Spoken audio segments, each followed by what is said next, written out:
Up in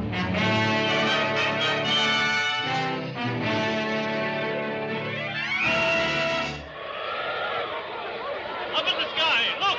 It's a bird! It's a plane! It's...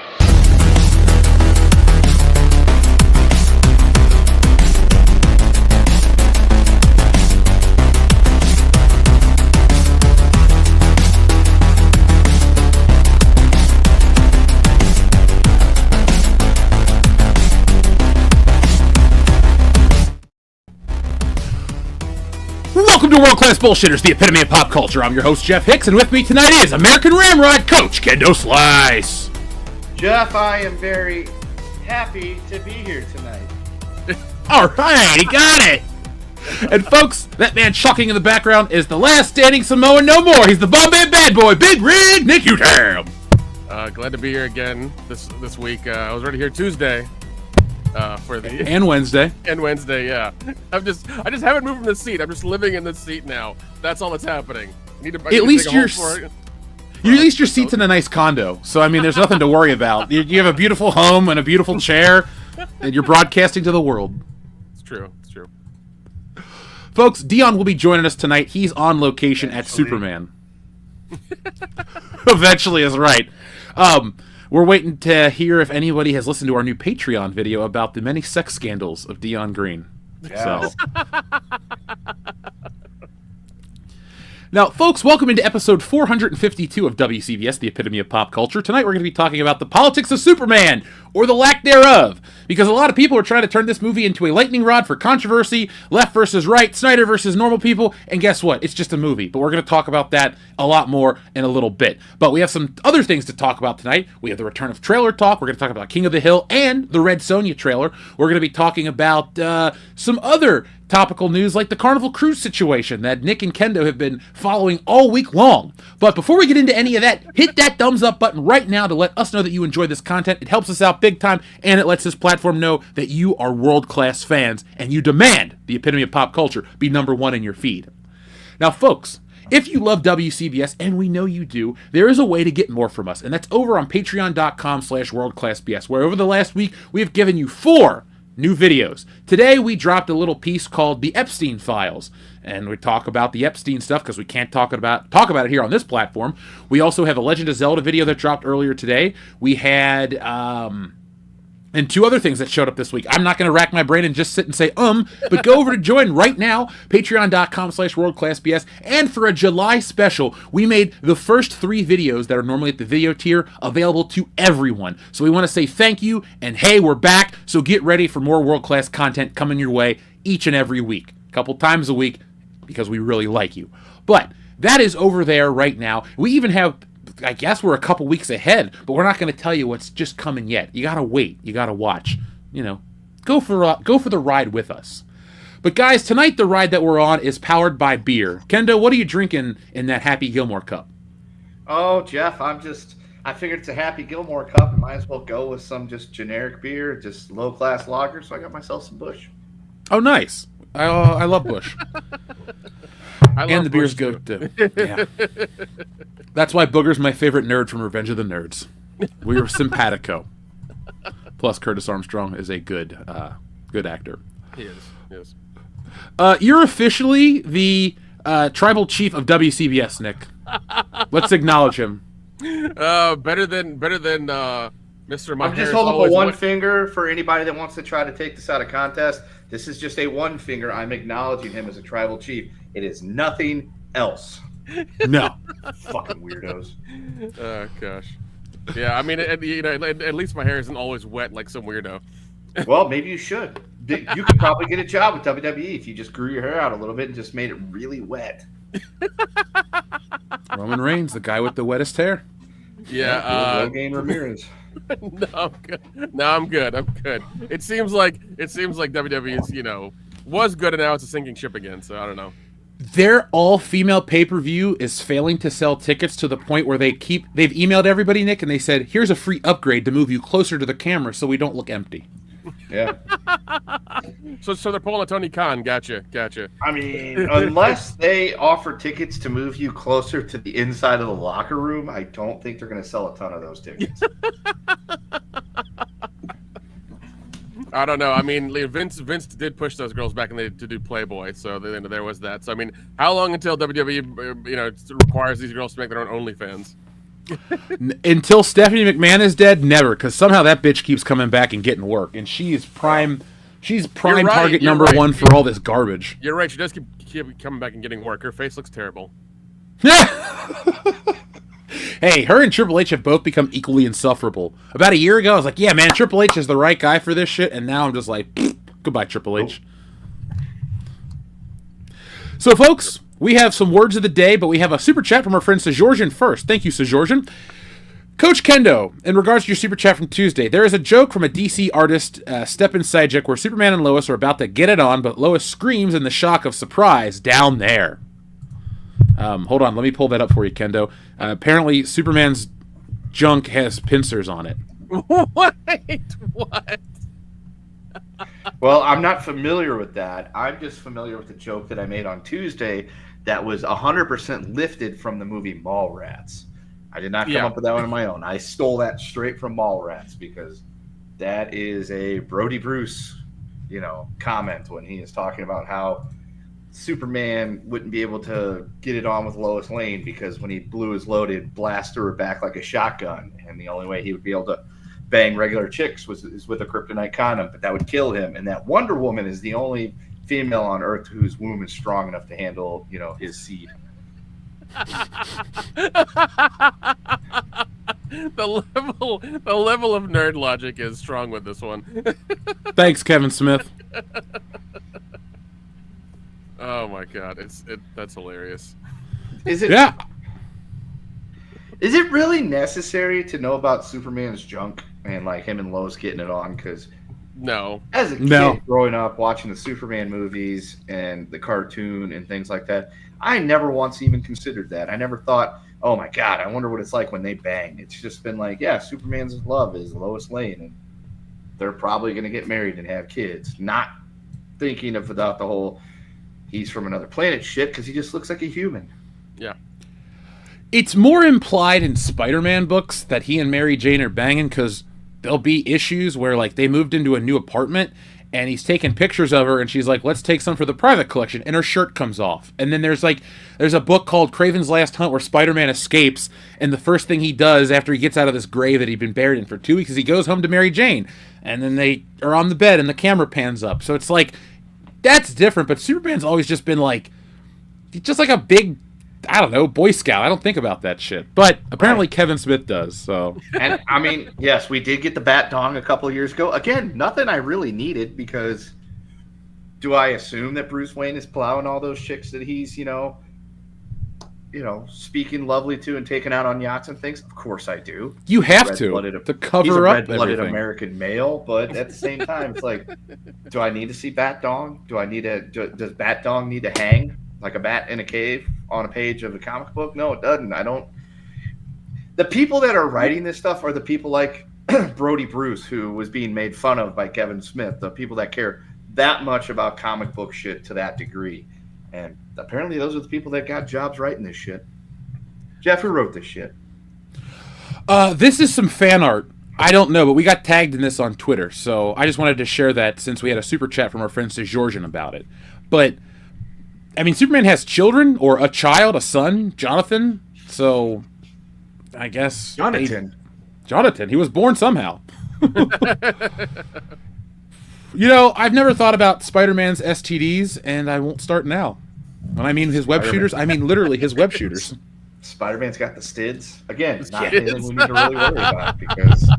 You think Stan Lee, when he was writing the character with Steve Ditko, was like, Steve, we gotta be topical. We gotta talk about the problems of today. We gotta give the characters chlamydia, and then we'll see how he gets out of that one. Peter Parker got the clap. First came Doc Ock, then the Green Goblin, now the clap.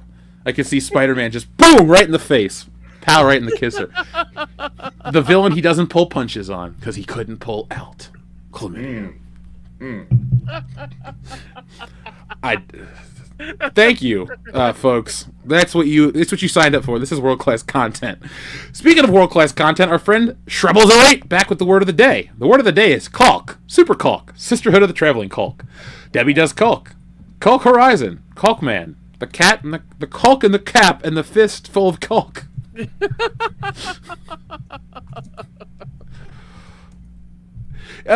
Let's see. Caulking all the way.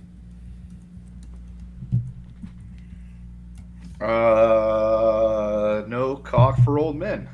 Low down dirty cock. West side. Yes. That was a good one. Also, that's not the way you spell cock. There's a U in there between the A and the L. Pedantically yours, Kendo. Man. There will be cock. Or did he already use that one? Caulk running. Cock runner. Oh, okay. Caulk Runner 2049. Future. You win. It's where you go and you go ahead and lay it down along the edges of the bathtubs and the sinks and everything like that. And the event that ever could potentially have a leak in any old caulk, especially if you buy an old house. Buy a new house, it should be okay. But sometimes those contractors and those people working for them just slap that shit together like willy-nilly to try to get it on the market. So it's always best. And that's what we did when we moved in here was lay down a fresh layer of caulk over everything. There you go, folks. That's the message for tonight. When in doubt, lay a fresh layer of caulk over it, and you're good to go. Oh, yeah. Let's see. I'll give you a few more since you... I gotta look at my collection. The dark caulk. Ooh. Caulk Tracy. Tracy. I'm glad you didn't just say dick caulk, because that's just redundant. That's just too repetitive. It's repetitive. Too many dicks. Too many dicks. Too many dicks. The cock of the rings. Did we do Caulky and the Bandit yet? No, we have not. Right. Tinker Tailor Cock Spy. Yeah. That is nothing like a movie from Axel Braun. That's all it sounds like. It rolls off the tongue too. Beverly Hills Cock. Starring the Property Brothers. Wokebusters. That's just dirty. I know. Xavier to God is back to some Superman sex talk. That's not true. Under a red sun, Superman is normal. But we live on a planet with a yellow sun. Unless he's taking Lois Lane to an alternate dimension. Could you imagine that's what he has to do? It's like, all right, Lois, you want to get romantic? I'm going to fly at super speed into another dimension where I can actually finish. Like, yeah, or he's like, hey, you know that planet, that sun over there, Betelgeuse? It's, a red giant. Let's go ahead and fly 40-something million light years away to bang on whatever rock that and then we can handle. And then when we come back to Earth, everybody you know and haven't ever known is long dead and forgotten. Right, because we flew 40 million light years away. Yep. Not 12 parsecs. Actually, it's more like 400 million light. I'm not going to get into the whole thing that's going to go supernova, and it might have already had, and we just won't know it yet because, again, we're not talking physics. Not tonight. We could. No physics, no time dilation. Yeah. Let's make that happen. Let's talk time dilation and physics and caulk dilation. I mean, we could. Folks in the chat, if you'd like us to do a special episode of World Class Bullshitters where we just talk about physics and time dilation and caulk, well, give us a one in that chat, and we'll consider pulling that out for you. Not tonight, but maybe a different night. Damn it. Caulk talk. Is my audio coming in better, guys? Yes. Okay. Yeah, it is. There we go. So, folks, let's start talking about a little bit of trailer talk. Aren't we all caught up on everything? Oh, no, we're not. Yeah. Overkill 161. Caulk Razor. A Caulk Too Far. And My Fair Caulk. I don't know why that last one's so funny. I could just see was it Audrey Hepburn in My Fair Lady? It was. Yeah, that was a play on Pygmalion, which has been essentially a story that's been told multiple times, especially in that time period, because the Stooges did one of those called Hoi Polloi. I think they did it twice. Once with Curly Ann Shemp. There was My Fair Lady. There was a bunch of other things. But if we want to play that game, then I will give you Fiddler on a Hot Tin Caulk. Or is it Cat on a Hot Tin Caulk. Yes, and then Fiddler on the Caulk. There you go. I got my movies If I confused. were a rich cock. Da, da, da. Hold on. We have a Fiddler on the Roof button. Let's just press it right here. All right, folks. Here's some Fiddler on the Roof talk right now.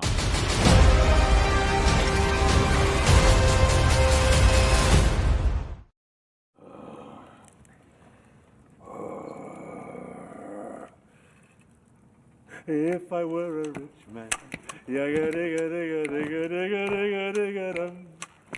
All day long I'd biddy-biddy-bum. If I were a wealthy man. Oi! Grace!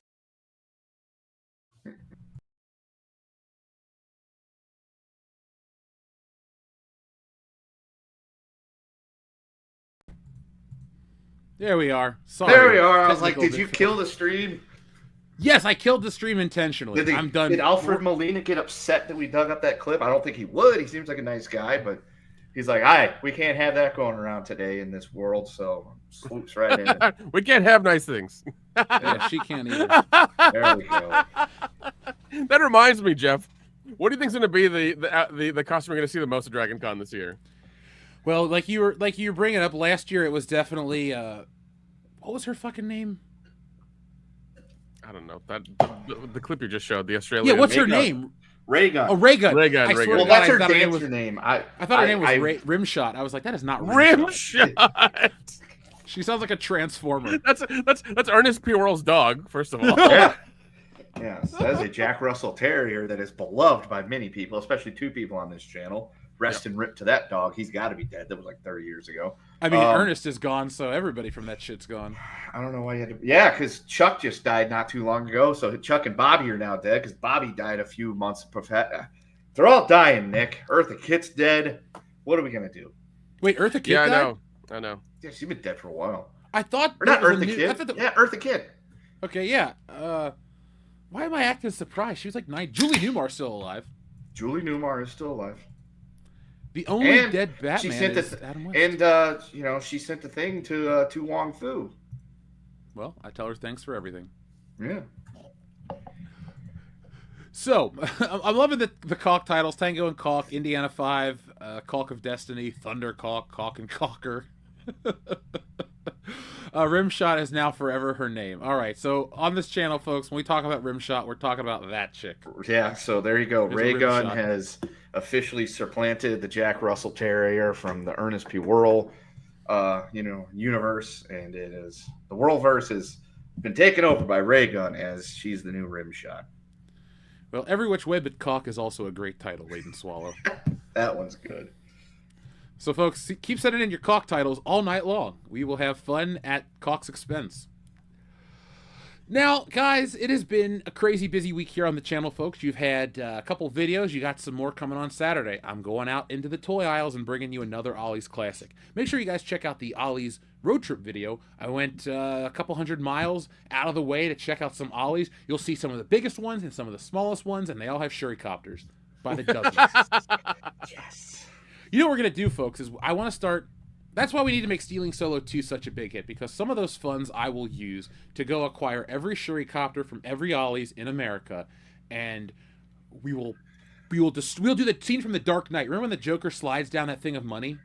Yeah. We're just going to slide down the thing of Shuricopters. And then Jeff, we'll I have a better fire. idea, at least for one. So what we'll do is you and me will rendezvous somewhere around Camp Kendo. I'll get out the shotgun, and I'll yell pull. You'll fire the Shuricopter up in the air, and then what we'll do is we'll make a button where he yells get to the choppa, and then it cuts to me a Shuricopter from the sky like it was a clay pigeon. I'm down. You sold me 100%. So there you go, folks. You got a little bit of taste of what it's like in the background of this when we make button ideas. Yeah. I will Folks? skeet shoot one out of the air. I won't yell skeet, skeet, skeet afterwards, but I mean, I could. I mean, you can if you want to, but... I feel like that's a dated reference at this point. Is Lil Jon even alive? Yes, Lil Jon is still alive. He's probably still running around yelling skeet, skeet, skeet, but it's Yeah, 2025 instead of 2005, so nobody really cares. That's true. Real quick before we get into tonight's show, Kendo, play a game. What is his net worth, Lil Jon? Oh, Lil Jon. We're going to say he made a bunch of money 20 years ago. He threw a shitload of it away, but he still has some. I'm going to go with $15 million. Nick? I'm gonna go with 30 million. Nick is the winner. According to alux.com, Lil Jon is worth $30 million. Holy Nice. shit! I guess you could say that Nick is a straight shooter. Yeah. I never really cared for Little John, but when Dave Chappelle parodied him, that was my shit right there. Oh my god, and he took it so well. He took it so well too. It was great. He didn't get mad or anything like that. He was even on. I think he was even on the show with Dave at some point. If Dave Chappelle parodied us, I'd be so grateful. I wouldn't care how he tore us apart. I'd be like, all right, man, that's fine. We deserve it. Thank you. What? Next week we'll have a Little John button. Remind me, Nick. Now, folks, I'm going to pull up an image for you guys because you all love a nice visual for what we're about to talk about. Red Sonia. Now, this is just a quick version of trailer talk, but this image should pique your interest. Do you want Bridget Nielsen or the comic book? Yes. All right. We'll use the comic book because it's just all hanging out here. So, about 40 years ago, there was a little film called Red Sonia, starring Bridget Nielsen and Arnold Schwarzenegger, and it's a classic to some. It takes place in the Conan the Barbarian universe, and it's about a female warrior who fights. That's about as basic as I can make this plot without spoiling anything. But today, they just dropped a new trailer for a reboot/remake of the Red Sonia franchise, and we're going to talk about it for a brief moment here. Guys, what did you think of the Red Sonia trailer? Because I watched it and I thought to myself, yeah, this looks cheap and like an Uwe Boll film, but it doesn't look terrible, and it's definitely like a watch at some point in an inebriated state.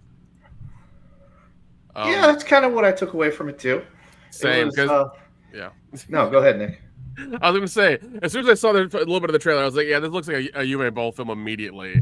Because I was like, oh, this reminds me a little bit of Blood Rain. You know, it looks like that a little bit. And I was just like, okay, this is fine for what it is. But it does look like a late 90s sci-fi channel, like Saturday night movie a little bit. You know, so... it looks like it's also like it's kind of from, what is it, In the Name of the King. It looks like it's that, like from that too. So it looks like it's from 2005. Like, yeah, it looks like it's from that era, and I'm like, it's okay, it's fine. Well, you know, hopefully it's fun. Yeah, I watched it. It wasn't something I'm like, oh, this looks terrible. It looks like they were working on more of a constrained budget than a big blockbuster. I'm not familiar with the original movie because I never watched it. I know that Red Sonia exists. This doesn't look terrible. Would I watch it on a Saturday afternoon, non-college football season, if it was on Netflix? Yeah, maybe. If I had a couple hours to kill, sure.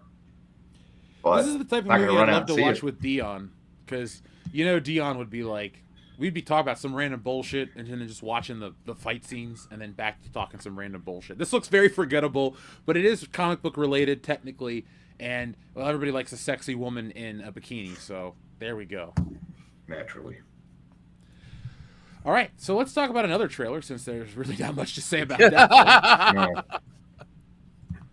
The Return of King of the Hill. So, Yes. folks, we have about not even a month, about 22 days until King of the Hill comes back. August the 4th. August the 4th, excuse me. So a little over that. But King of the Hill is on its way back. Now, I have let it be known for years, nearly a decade on this channel, and I've always let you guys know that King of the Hill is one of my all-time favorite animated series. I watch King of the Hill more than I watch anything else. If I need something to watch at lunch and I can't figure out what to watch, King of the Hill. If I'm trying to fall asleep and I want something comforting, King of the Hill. If I want to kill 5 hours and I know I'm going to like it, King of the Hill. I have never been disappointed by King of the Hill. From the beginning to the end, the show is solid. I love it. I love the characters, and I'm so excited that it's coming back. Because a few years back, and this isn't even the first time, but a few years back, Mike Judge relaunched Beavis and Butthead on Paramount Plus to what I consider a great success. It's almost as good as the original. These episodes are funny, and I love that Beavis and Butthead is in the modern era, and there's something that they have to say about the time we live in. If we take it back to about 2011, that Beavis and Butthead revival was also very good. So, based on Mike Judge's track record of just quality entertainment, I am fucking pumped for the King of the Hill reboot. But, Kendo, since you brought this to our attention, what did you think of this trailer first? I mean, I was already sold based on what you have just said, because while I haven't watched all the way through the new Beavis and Butthead, what I have caught here and there, like being able to watch the first couple episodes, I was very happy. I believe in Mike Judge because he's never steered us wrong ever. And, you know, I'm just like, did we need a new King of the Hill? Probably not. Are we getting a new King of the Hill? Of course we are.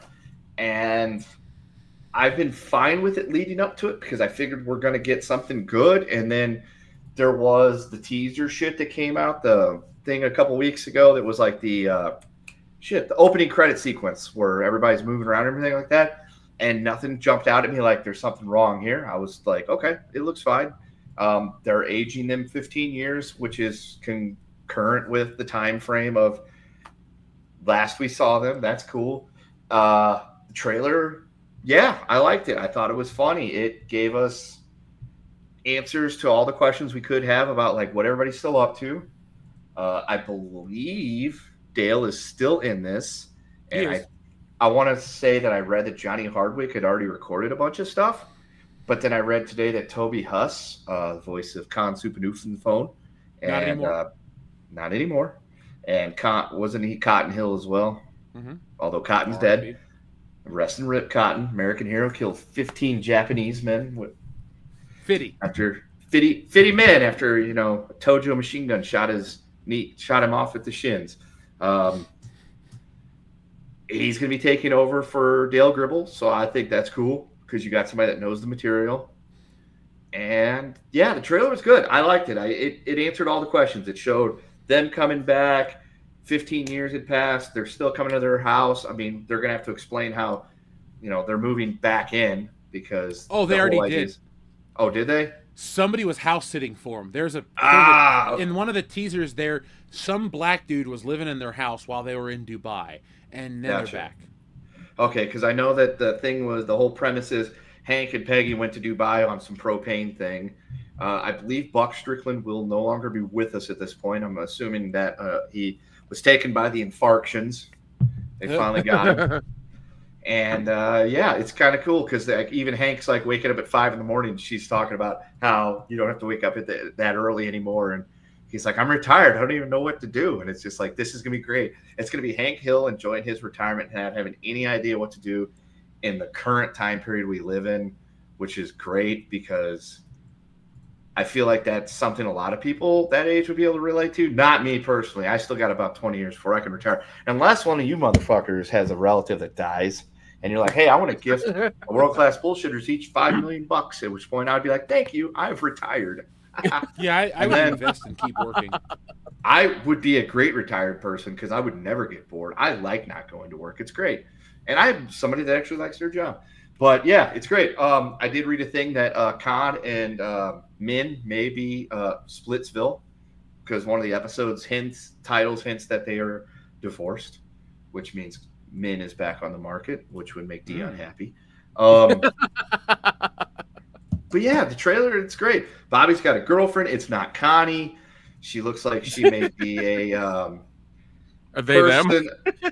person of a much different political ideology than Hank, which could cause some issues. And Boomhauer's back. Everybody's back. I'm excited. I'm looking forward to it. I have a full 100% faith in Mike Judge because he's never steered us wrong. No. Nick, I don't think we've ever discussed King of the Hill when we hang out because we're so busy talking about the Men in Black cartoon. Any opinions on this trailer? That's true, we are. I really dug it as well. I mean, like I watched it a couple times. I'm just like, wow, they really like captured what the original show was like in this trailer. So like it's in good hands. I just hope, like, I mean, even Peggy being like, I don't know how to cook for a vegan. I'm like, that's hilarious. She can't even say the word vegan properly. It's a vegan, which is great. Yeah. And Hank is like, can we give her some grass or something? I'm just like, fuck, dude, he doesn't get it. I love it so much. It's 100% still Hank Hill. The thing about King of the Hill, which was magical, was that it was so ahead of its time because it talked about topics that we're currently dealing with, and it talked about them 20 years ago.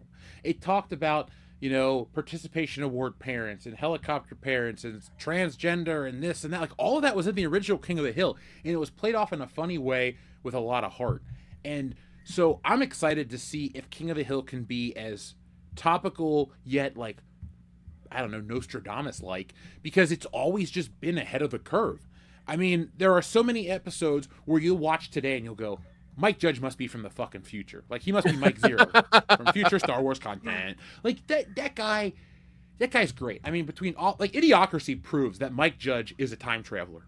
Just flat out. Because he knew 20 years ago when that movie came out what the future would be. We might not have flying cars and time machines, but we have almost everything from Idiocracy, except instead of a Starbucks being a hand job, it's a reach around because, well, they're reaching around and taking your wallet because that shit's pricey as hell. Yeah, for fucking fast food coffee. Ugh, don't get me started. That was the premise of today's It's Always Sunny. We want to franchise Patty's Pub like Starbucks. And then, the episode fell apart. It's funny. We're sitting here talking about how King of the Hill is getting a revival and how we're all excited. And another show that I find great, It's Always Sunny in Philadelphia, needs to die. Because, folks, every show eventually passes its expiration date, except King of the Hill. I was never tired of it. I vividly remember watching that last broadcast episode. It was on a Sunday, because that's when the show aired, but it was during a wrestling pay-per-view, and I sat at B-Dubs waiting for the wrestling pay-per-view to start, and I watched King of the Hill on the big screen, and it was chef's kiss. But It's Always Sunny in Philadelphia keeps coming back. I guess there's money involved with it, but guys, if you like It's Always Sunny, skip the first episode and then watch the second one, because, man, the thing I hate more than anything in TV shows is a backdoor pilot. And I hate when a show tries to basically be an episode of another show. And so, have you guys ever heard of Abbott Elementary? Yeah. Yes. I've heard. Never watched it. Yeah, I've seen the commercials and stuff. Yeah, it ain't my cup of tea either. But It's Always Sunny in Philadelphia had a crossover, and then this first episode of the season is a Abbott Elementary crossover. And I said, no thank you. I turned it off after about 35 seconds. Okay, I waited 3 minutes. I turned it off. But It's Always Sunny is back, folks. And maybe before the end of the season over on Patreon, I'll drop Jeff's top 10 It's Always Sunny episodes. Dayman will be on there. Maureen Ponderosa? I don't know. I gave up on that show maybe season 12-ish. Whatever one was the return of It's Always Sunny, and the very first episode was a musical. Yeah. It was either the gang gets musical or the gang gets black. One of the two. Yeah, what are the rules? That episode fucking sucks. Yes. And I'm just like, this is where we're at now. I can't do this. And then I tried to watch a couple more episodes, and it wore off. I'm like, I'm not into the show anymore. It's peaked. It's kind of like how when I ran into The Simpsons and finally got over that, and I can tell you exactly when that happened. It was 2002. The episode was when Bart got emancipated and moved into the loft, and Tony Hawk was there, and I think Green Day were playing. That one, other than that, it was when Homer left Marge to move in with the gay dudes. Other than that, I'm just like, I can't do this anymore. You guys, you're trying too hard, and I can't. And that's the last time I ever made that appointment television. Kind of like it's Always Sunny. Yeah, speaking of spin-offs, there's been another one announced for Big Bang Theory. Apparently, apparently the nerdy guy who worked at the comic book that they would constantly talk to is getting his own spin-off. Stewart. Yeah. Why? Because money, Jeff. Because money. There's no money in Stewart. Stewart is as valuable to that show as he is Beavis and Butthead. Nobody fucking cares about Stewart. Ever. Stewart. God, Stewart just makes me want to fucking throw this thing on the ground. That makes no sense. I mean, I guess they ran the young Sheldon thing into the ground. Yeah, well, he's no longer young, so like they have to go somewhere else now. Right, the kid grew up. Look, there's a problem with child actors. I guess they were like, I'm assuming Johnny Galecki was like, no, me and the girl whose name I can't think of that plays Penny are doing commercials together nowadays. So Kaylee Cuoco. Yeah, so I guess that's their continuation. Is they're doing commercials together where they're living together. So they're like, oh yeah, Penny and Leonard are married. We know that Howard was married to the attractive Bernadette, chick. the hot one. Yeah, the hot one who is now the judge on Night Court, which I need to start watching that show again. It is. I just have not watched it after about halfway through season 1 because I just ran out of time to do shit. And that's not a priority. And Raj probably got deported because he's the wrong shade. which is fine. We have too many of them anyway. And he was so he was there on like an H-1B visa or something, like a school visa or something, and like once the school's over and he didn't produce any like papers or anything. They're like, fuck you, go back. He ended up in Tom Holman's office and he's like, let me see what your name is. Rajesh Kuthrapali. Was that like 4 U's and 3 N's? And just we're one like, U. This is one. Yeah, back to Bombay with you, buddy. And then he's like, it's not that anymore. It's called New Delhi. I don't care what it's called. And sends it back. Movie. And yeah, so they're like, we have to do something. What about the comic? Oh yeah, he doesn't have any. Nobody's giving him a job these days. He has no work, that actor. So we'll get him in a spinoff. Yeah, I remember seeing it in a couple places. I'm just like, why? Like, are they that hard up? I guess like it's one of those things where they milk, like just Hollywood wants to milk an IP, and they're like, we'll keep doing this one. I'm like, whatever. They are out of ideas, and they were like, dude, they even that we were able to hook all the idiots that got into Big Bang Theory with young Sheldon. Now that's run its course. We got to keep those people on the line. I know. Let's get Stuart, the comic book store guy, and give him a spinoff. Dude, Silicon Valley is that show, but with more of an edge, and it was way the fuck better. I need to watch that, but it's got Kumi Nabjabi, so yeah. Well, I mean, okay, but it's funny because I think it's the last season. Like if you see him, like when the season ends and the new one begins, there's obviously like a body change. It's very clearly obvious. Yeah, that's the thing. You know what? The funny thing is, the way that my continuity universe works is I could sit down and start watching Silicon Valley and be fine with it because I'm like, I don't hate Kumail Nanjiani. And then once that season hits, I'm like, fucking Kumi Nanjiani. And then I will check out of that show at that point because I'll be like, he was okay for those 4 years. And then he hit the roids and turned into a smug prick. Yeah. Exactly. He is. But no, in that show, he always gets, served his breakfast a lot because of the other guy who's like the main like programmer and hacker dude always like is one-upping him and he fucking hates it. It's great. Kumi Nabjabi's in the new King of the Hill. That bothers me. What? He's the taxi driver. He's the Uber driver that Hank won't give 5 stars to. So he's only in one episode. Okay, gotcha. Xavier to God, thank you very much for your super chat. He says, Beavis and Butthead are in the Call of Duty nowadays. Yes, they are. I saw the ad on my Xbox, and I love Beavis and Butthead. I got a couple of Beavis and Butthead dolls back here. If you pull the string, they talk. But I'm not spending $30 on Beavis and Butthead DLC. I'll buy the show on Blu-ray. Fuck, you could charge me $100 if you could promise me every episode of Beavis and Butthead on 4K.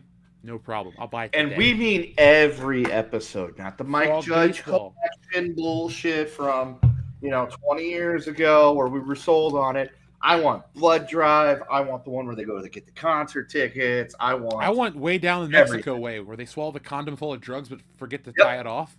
Yep.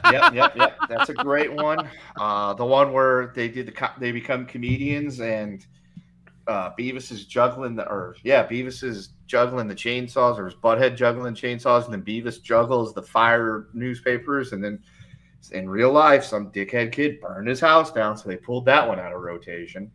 Fire. And in honor of King of the Hill talk, I'm drinking Lone Star beer now. Did you see that Alamo's getting a release? I did, and I'm excited because Lone Star beer essentially is Alamo beer, based on people are like, it's the official beer of Texas. According to their can, it even says that. So like Alamo is pretty much just Lone Star beer. But I will get myself some Alamo beer. I'll jaunt my ass over to the Total Wine and More there in Centennial Hills and be like, hey, listen, I need you to order me a case of Alamo beer. I'm only going to drink 23 cases of beer. I'm going to drink quite a few of those Alamo beers. Yep. Maybe we can get sponsored by Alamo Beer because they care. They do. What is it? Yeah. Something Cameron Meinhofer III. He loves us. He's our uncle. That's a great episode where Peggy works for Alamo Beer and they all get sick because there's soap in the tank. That's a great one. God damn, I love King of the Hill. Let's talk about something we don't love, folks, because nothing screams. I wish Dion was here for this one, but he's busy washing his tights. Nothing screams anger like Tyler Perry. Oh God, what did he do now? Oh, okay. All right, Nick, here we go. Nearly 1 month after filing a lawsuit against Tyler Perry for sexual assault and battery, actor Derek Dixon opens up for the first time about his decision to come forward. Dixon is an actor who worked for Tyler Perry on The Oval and Ruthless in recent years, but he came forward last month with various allegations against the creator/producer/Oscar winner. All right, I added that last part to the article. Dixon's lawsuit against Tyler Perry was filed on June 17th and accused the Hollywood mogul of sexual assault, harassment, battery, and workplace misconduct that occurred on several instances over the last several years. Following the lawsuit's filing, Perry's lawyers, Matthew Boyd, issued a statement denying the accusations, saying Tyler will not be shaken down and we are confident these fabricated claims of harassment will fail. Now, Dixon has spoken publicly for the first time since the lawsuit. He responded to the emails with the Hollywood Reporter about the lawsuit, why he came forward now, and more. As of the timing of this lawsuit against Perry, Dixon explained, I couldn't just let him get away with this. As part of his reasoning for sharing the experience, he also said, everyone deserves to go to work and do their job without their boss trying to have sex with them. My goal is to help ensure that the next generation of actors and creatives don't have to choose between their dreams and their dignity. I didn't know Tyler Perry was gay. You know what? Here's I'm gonna say something odd. I think this is legitimate because it's a dude doing this. Yeah, I mean Medea. Because no dude wants to have his face plastered all over. I mean, I'm sure he wants his face plastered, but by something else. He doesn't want his face plastered all over the internet, especially with Tyler Perry and like Tyler Perry trying to bang this dude, you know. So of course, Nick goes for the glazed donut joke. It's a little late for donuts here, but continue. Yeah. I think that's why it's legitimate because like for a guy to do this is difficult. A woman will do it on a Tuesday because she's bored, but if it's a guy, like, you know, did you see that article that the Hollywood Reporter dropped about how Me Too, it's harder and harder to prove those cases and how it's done damage in the long run? Yeah. Which yeah. When you have at some point there were a lot of false allegations for a lot of things, it's just like, yeah, that movement was ruined after it went through a lot because you had a lot of not a lot, but you had a good amount of like false allegations from people and people just trying to get money and get paid, and a lot of reputations ruined over nothing. You know, I mean, it was really shitty. Yeah, you know, dude, during the Me Too, we even did a thing like 2 months into the Me Too, and I listed down like all the people, and there was like 189 people that were accused of inappropriate behavior during the Me Too movement in just like 2 months. Yeah. And most of it was completely unsubstantiated. It ended up being, well, he looked at me funny, or he asked me out on a date and I said no. And it's like, that's completely different than some of the shit that, you know, Weinerheimer was pulling and stuff like that on his casting couch. It's like, let's keep apples and oranges in their separate and equally, you know, portable bags. But they're different things. Yeah, there was the whole thing with Aziz Ansari where Netflix fucking canned him. He went on a legitimate date with a woman, and she was totally cool with it till she wasn't. He was cool with letting her leave, apologized, and then she came out and was like, oh, he was just this and this and this and this. And then he's like, well, this is what really happened. And then she's like, yeah, that actually is what happened. It's like, way to go. Is that why we don't see more of him these days? Part of it. Yeah, I mean, he did a comedy thing for Netflix after that, and that he got a third season of a show, which was like, it wasn't even done by him. It was just like I think he kind of produced it, but he was not involved as he was in the first 2 seasons.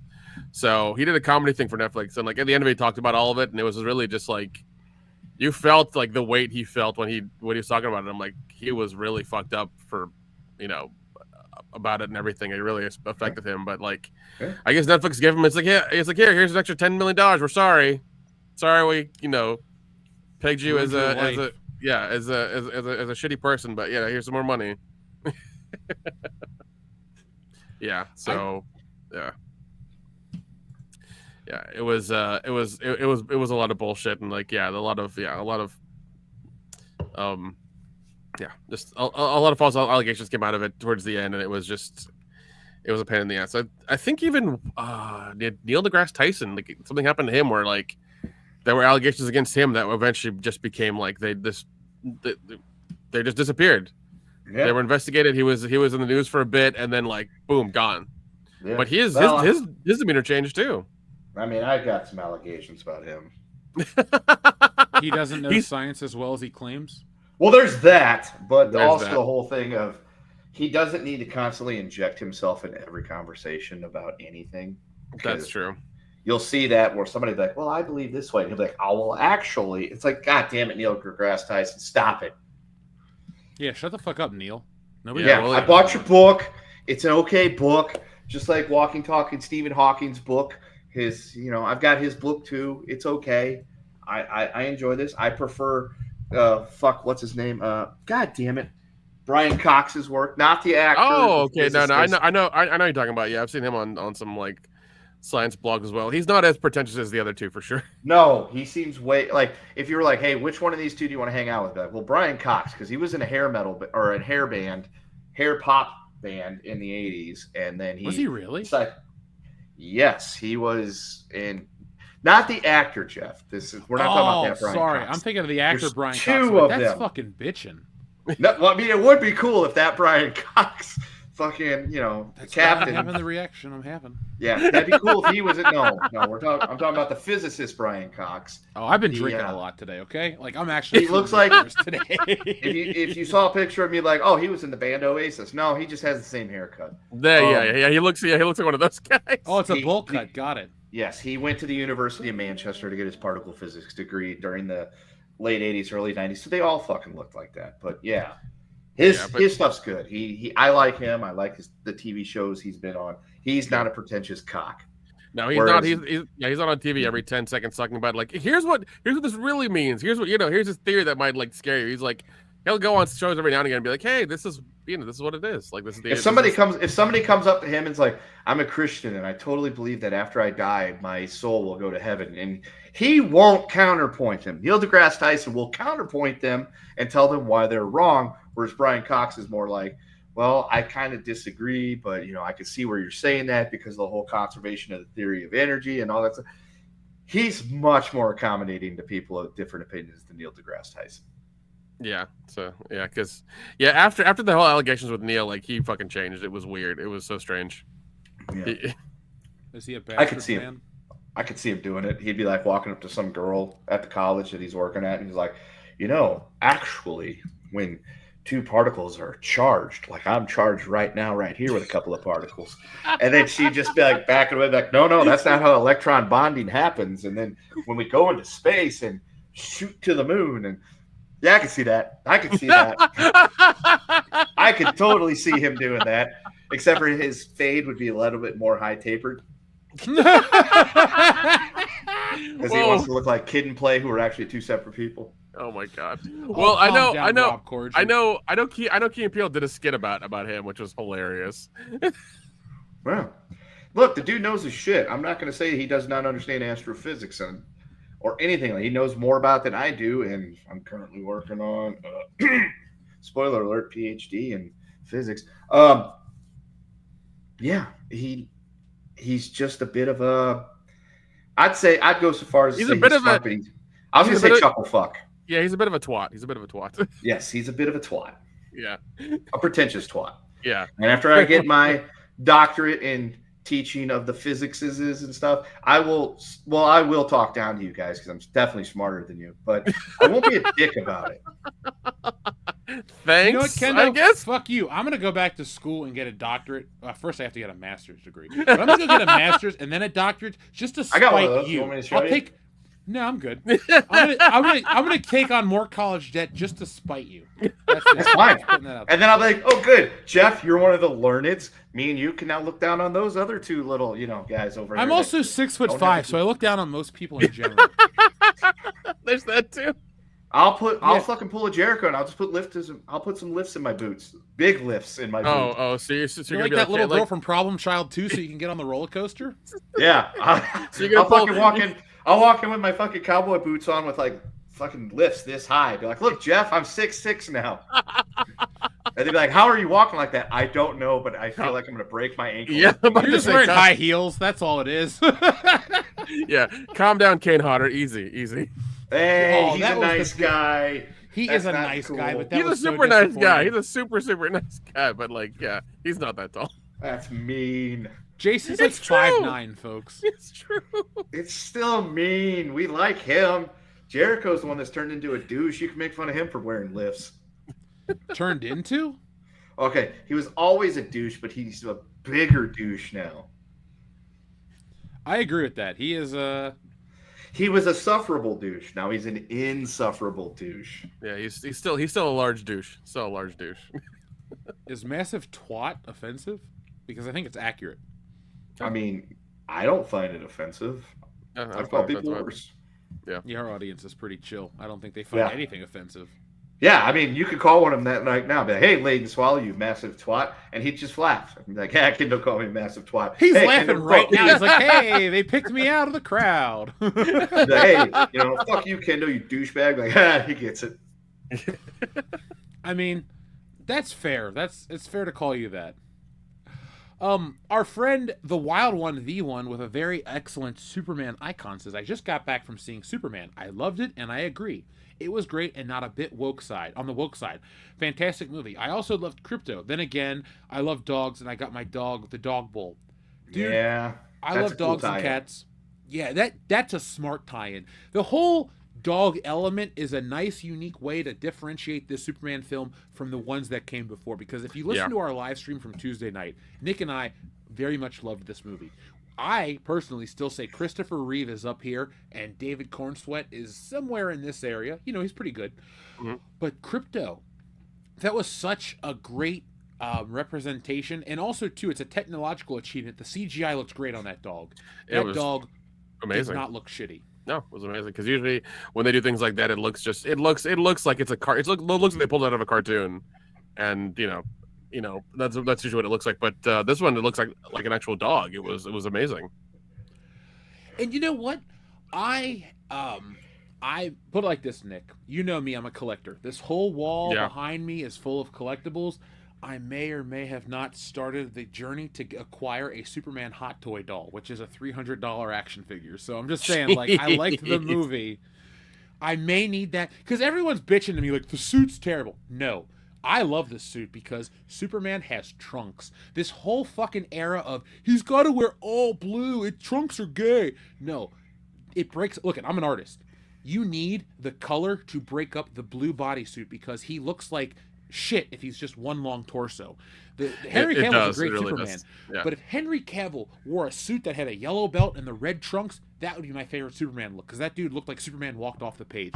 But David Cornsweet in this new suit did a great job, and I want to own that. Like, I have one Henry Cavill figure. I bought the cheapest one they make because I had to have one.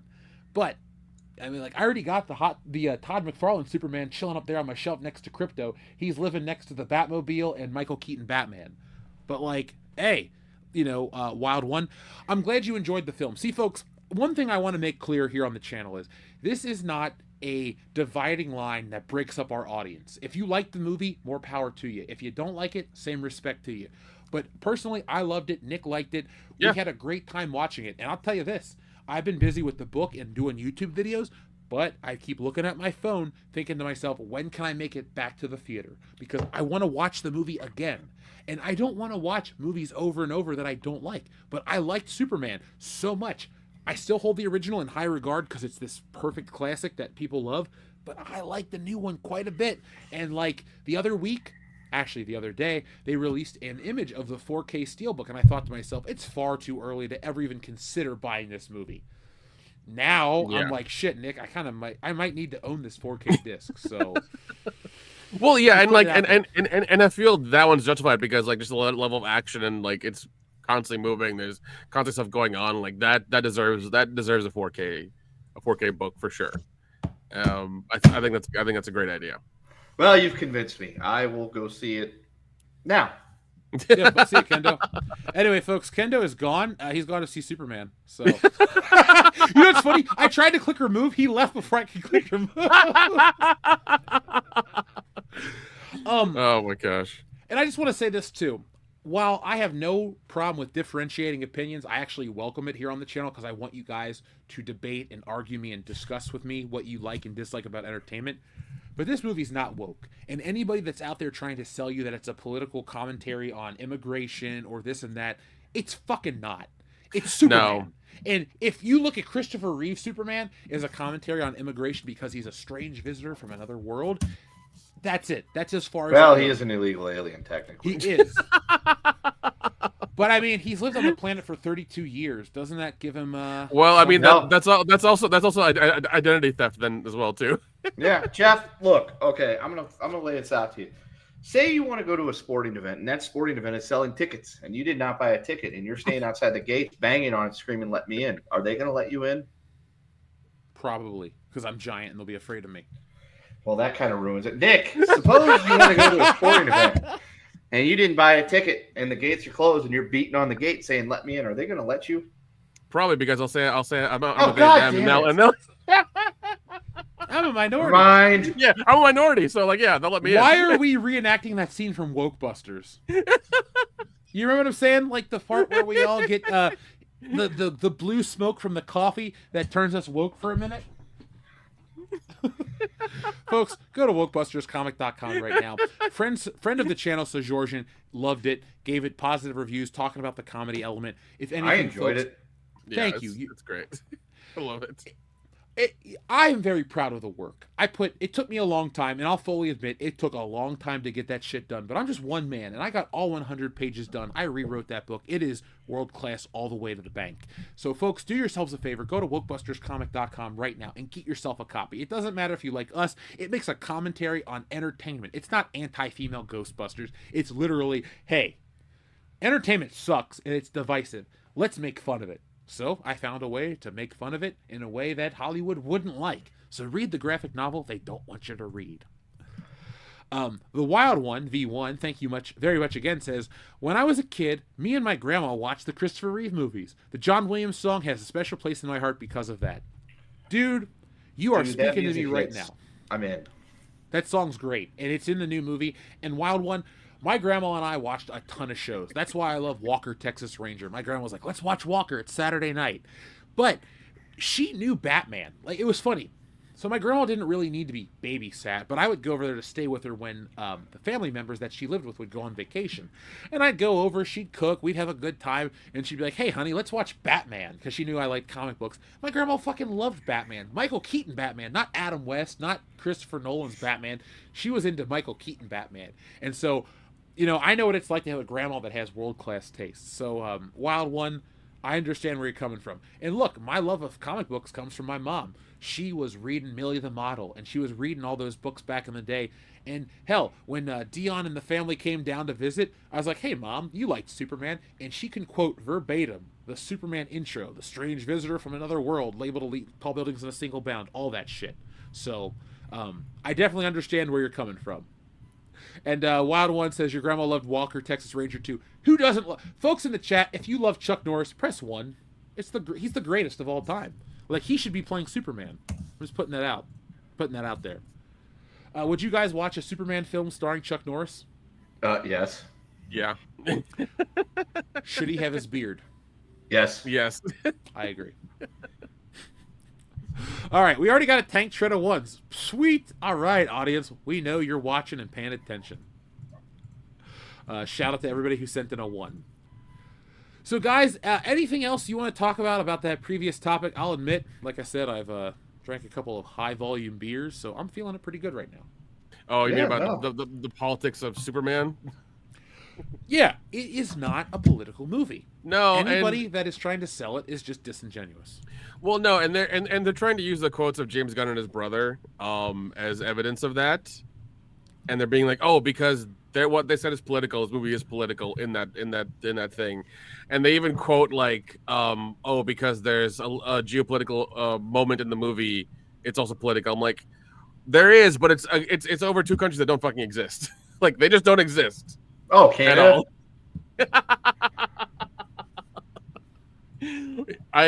Sure, but like the 2 countries they name in the movie just don't exist anywhere on this planet. I'm like, I guess that was their way of like introducing it, but not making it real world and giving you like a little bit of anxiety, being like, oh, they're doing this thing about politics. Like, no,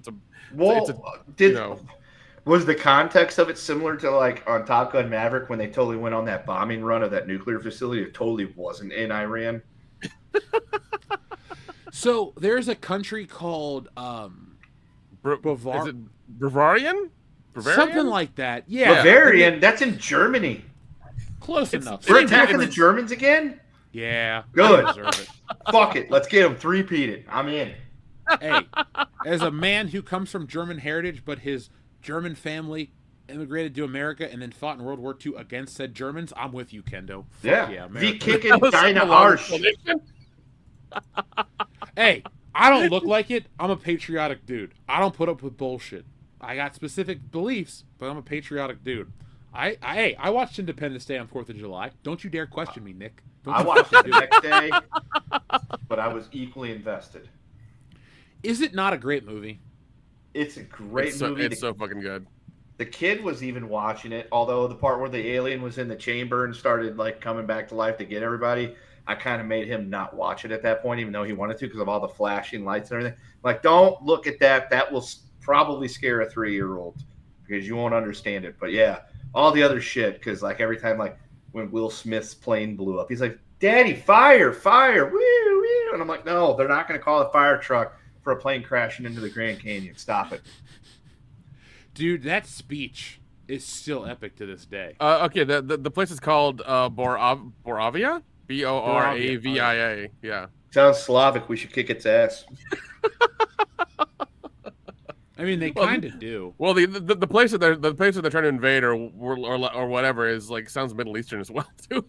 I should kick their ass as well. Man, They kind of do.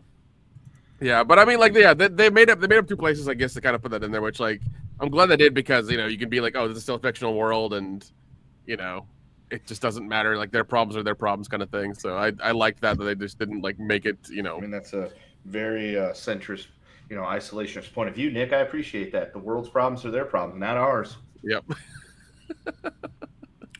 Goddamn right, Kendo. Yeah, so I mean, like, yeah, there is that element to it, and like even like in the trailer, you heard Lois talk to Superman about it and everything, but that's the extent of it.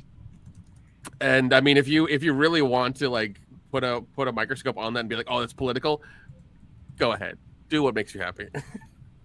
Be unhappy. Be unhappy about this movie being good. Just go, sulk in the corner or whatever.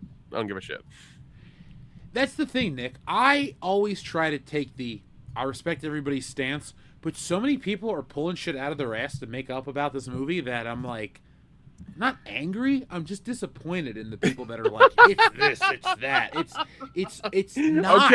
Okay, Dad, calm down. Hey, I'm 36. I'm ready. I'm ready to commit. All right. I'm not angry. I'm just disappointed. I may have seen a unicorn out in the wild before I went to Superman and I'm ready to settle down. Don't judge me, Nick.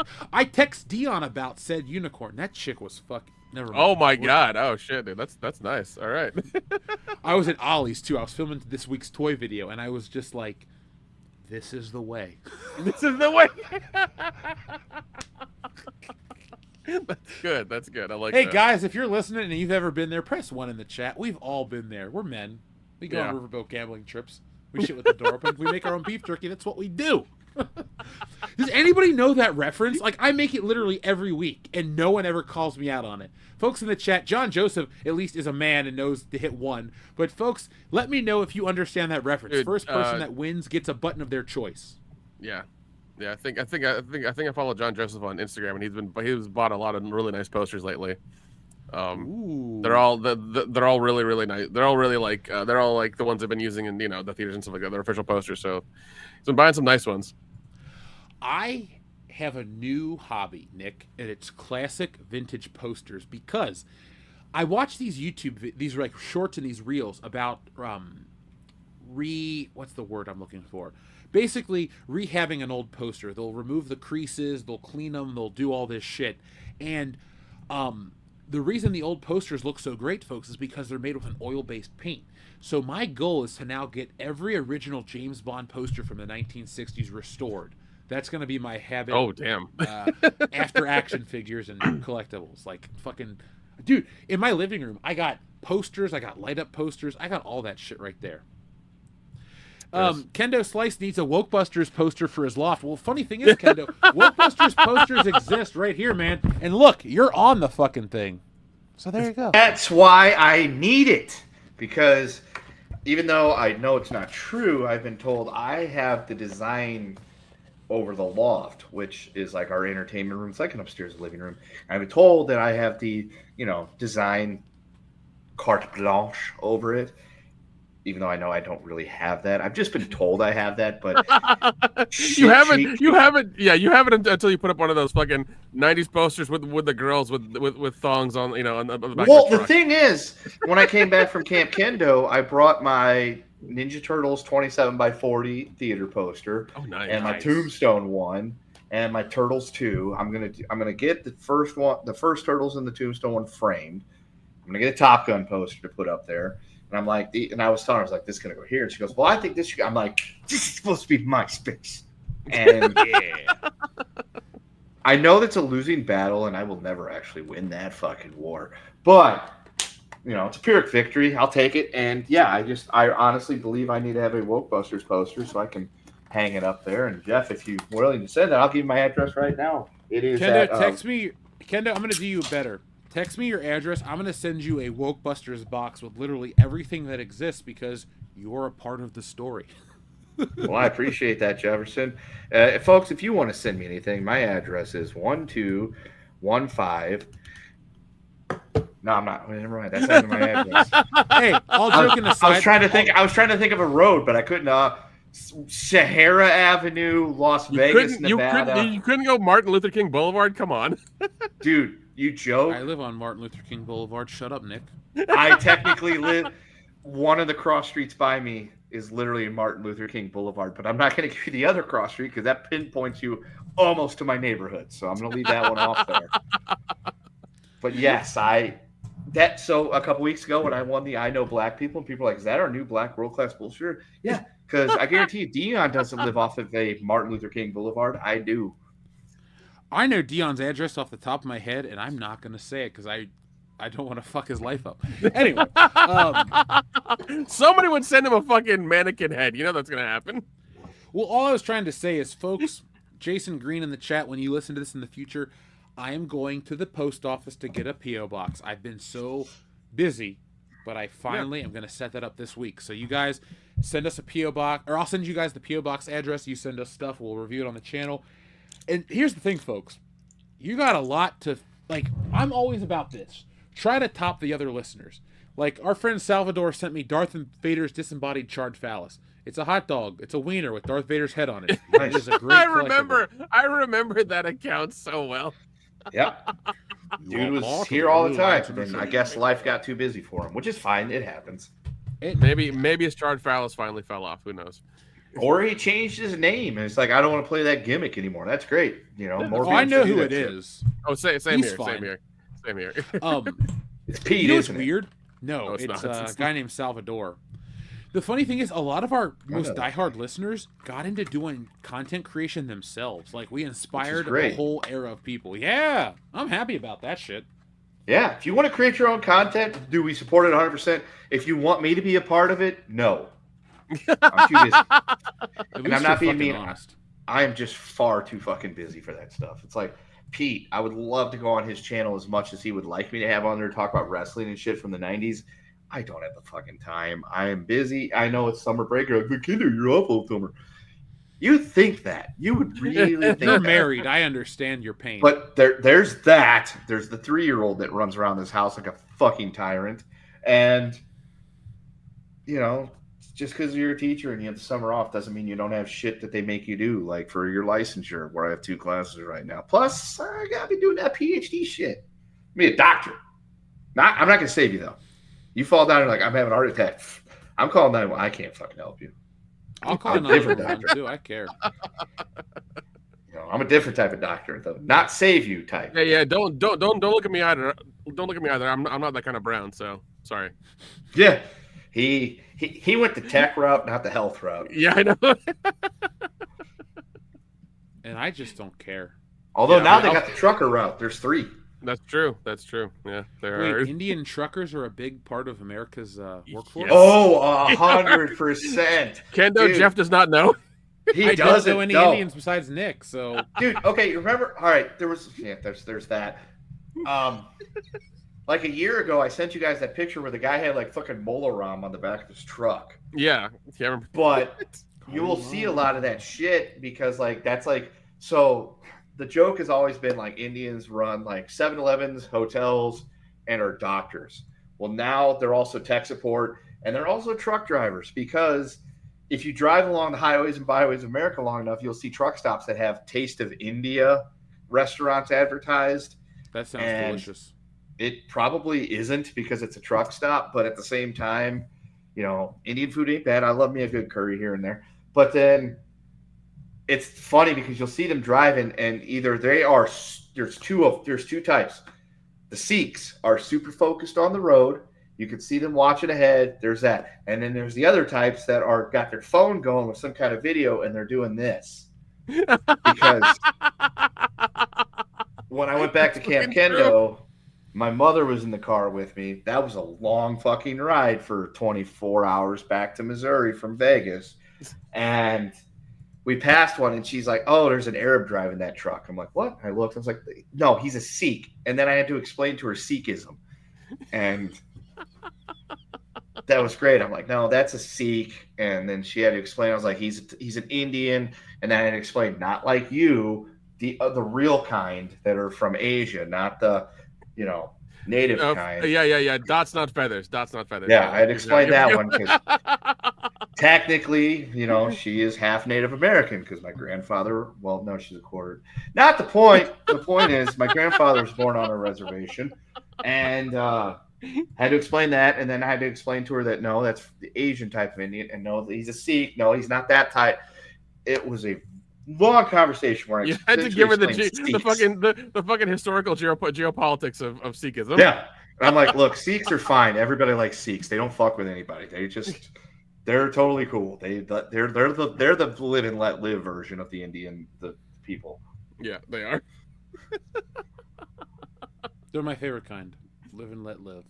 Yeah, there's a Sikh temple not too far from the house because we drove by it one day and she's like, oh, the wife was like, oh my God, look at that big cathedral. I'm like, that's not a cathedral. It's a Sikh temple. And she's like, oh, Muslim? I'm like, no, Sikhs. It's totally different.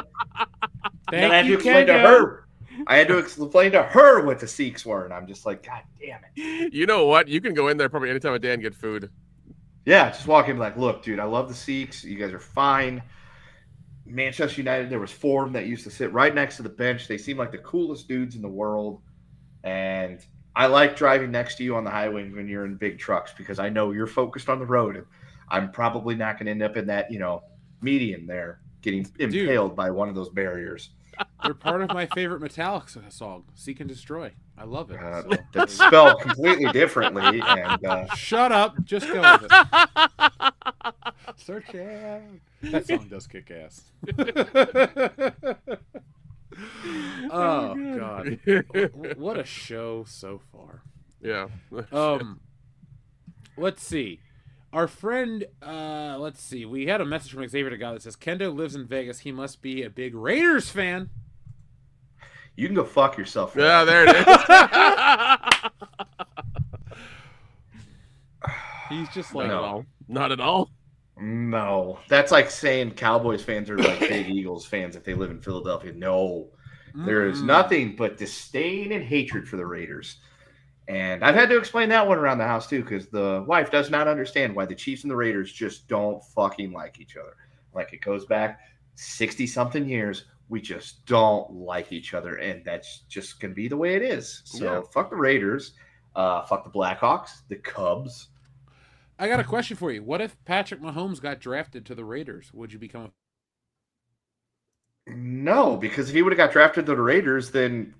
I don't know who the Chiefs would have drafted. Probably Deshaun Watson, otherwise known as Groper Cleveland, and we would have bigger issues right now than him, and we would not have won Super Bowls, and I would probably I would still be the 2018-19 version of Kendo, the NFL fan.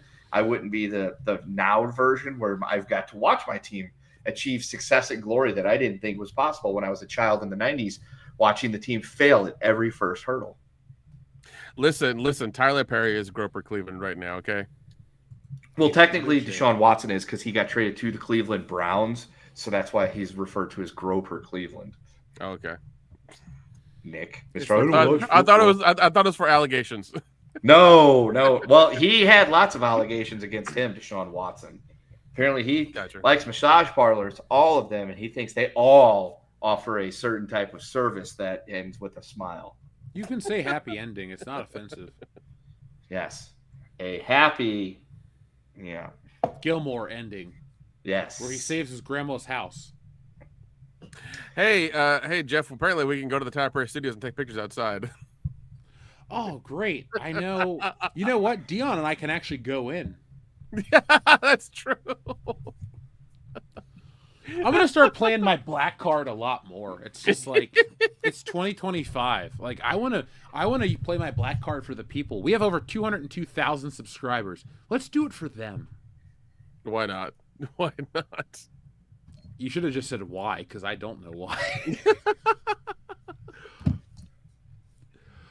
Oh, God. Let's see. Thank you, though, Xavier to God. We love to troll Coach Kendo. So, guys, while we're waiting for Dion till we get to our Politics of Superman subject, and I apologize, folks, but you know Dion, he's going to go see the movie as late as possible and make you all wait. Fucking Superman, oh my God. And Lois Lane, them sugar walls, oh my God, motherfucker. God. Hold on a second, Kendo. Don't talk shit, because that chick has jiggle physics like you wouldn't believe. Like, every time she walks across the screen. So, in other words, Dion's not going to show up tonight, because not only will he be loaded because he's watching a movie, two, he's going to get home. He's going to start slow stroking it, thinking about that jiggle physics. And then he's just going to go fucking jump in bed with Hildar, and we're never going to see him tonight. I cannot confirm nor deny that, because never mind. He's my friend. I don't want to say anything public. He's our friend, and we know him way too well. That's or true. You don't know his life at all. But I know the truth. No, Nick, Kendo, you guys have been. Now you've got me worried. Should I text him? Be like, Dion, is everything okay? I care about you, sir. You should just text him. He's gonna be like, what the fuck are you talking about? Just text him exactly what you said to me, and see if we can fucking. Let's all text how we're concerned about Dion's well-being, and see if we can fuck his life up. Oh my God, dude, you joke. I'm doing it right now, dude. I was talking to him today. All right, what are we texting him again? Kendo, what'd you just say? I've been drinking. Hey man, is everything okay? It's a real concern. I'm not going to send it yet. I'm going to wait till Nick, and then we'll send it all both at the same time. Hey man, let's see. Hey man, you doing okay? Question mark. Ready to all right, send? Send it. 3, 2, 1. Sent. Folks, if you like Dion's phone number, join our Patreon page. He's going to either ignore it, or he's just going to be like, what are you talking about? Like, I don't know, man. Jeff was kind of bummed out when we mentioned your name earlier. Like, he hinted that there was something going on. He's going to fucking hate us. No, man, he's going to show up like, yeah, I'm glad my boys care about me. And then take a hit. Honestly, that is probably the truth. Dion will read those messages, and he'll think, that's good to know my friends really care about me. And it's like, well, we do, but yeah. We also really enjoy fucking with you. There's that too. See, that's the one thing people don't understand about this channel versus other channels. It's like a brotherhood here on WCBS. We have each other's backs till the end of the line. So... Oh shit, he responded in the main chat. Oh, wait, really? Yeah. Let's see. Dion said... Smart asses, I'm on my way back now. I'll be back there in just a second. A man leaves for a couple of hours, and all of a sudden the bitches get out of hand. What? That couldn't have gone any better.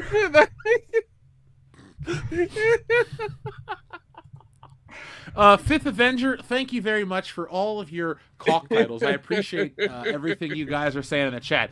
You got to remember something. Just because we're trying to host a show doesn't mean we're not paying attention to the chat. Guys, send in more. I don't care if you spam the chat. Spam it with good world-class content. We're definitely reading. Yeah, but make sure you hit the thumbs up button, though. Hold on now, Andrew Wall. I know I'm being trolled. Jeff loved The Force Awakens. Hey, Nick, did I love The Force Awakens? No. Phil did. Yeah, In he fact, thought it was excellent. in fact, you created a whole fucking comic book because you hated The Force Awakens. I hate The Force Awakens more than anybody on the planet. You do. He hated The You Force do. Awakens so much that he found a new friend as a result of it. Yeah. That's true. Folks, if you hate The Force Awakens, read Stealing Solo. It literally takes place minutes after leaving The Force Awakens.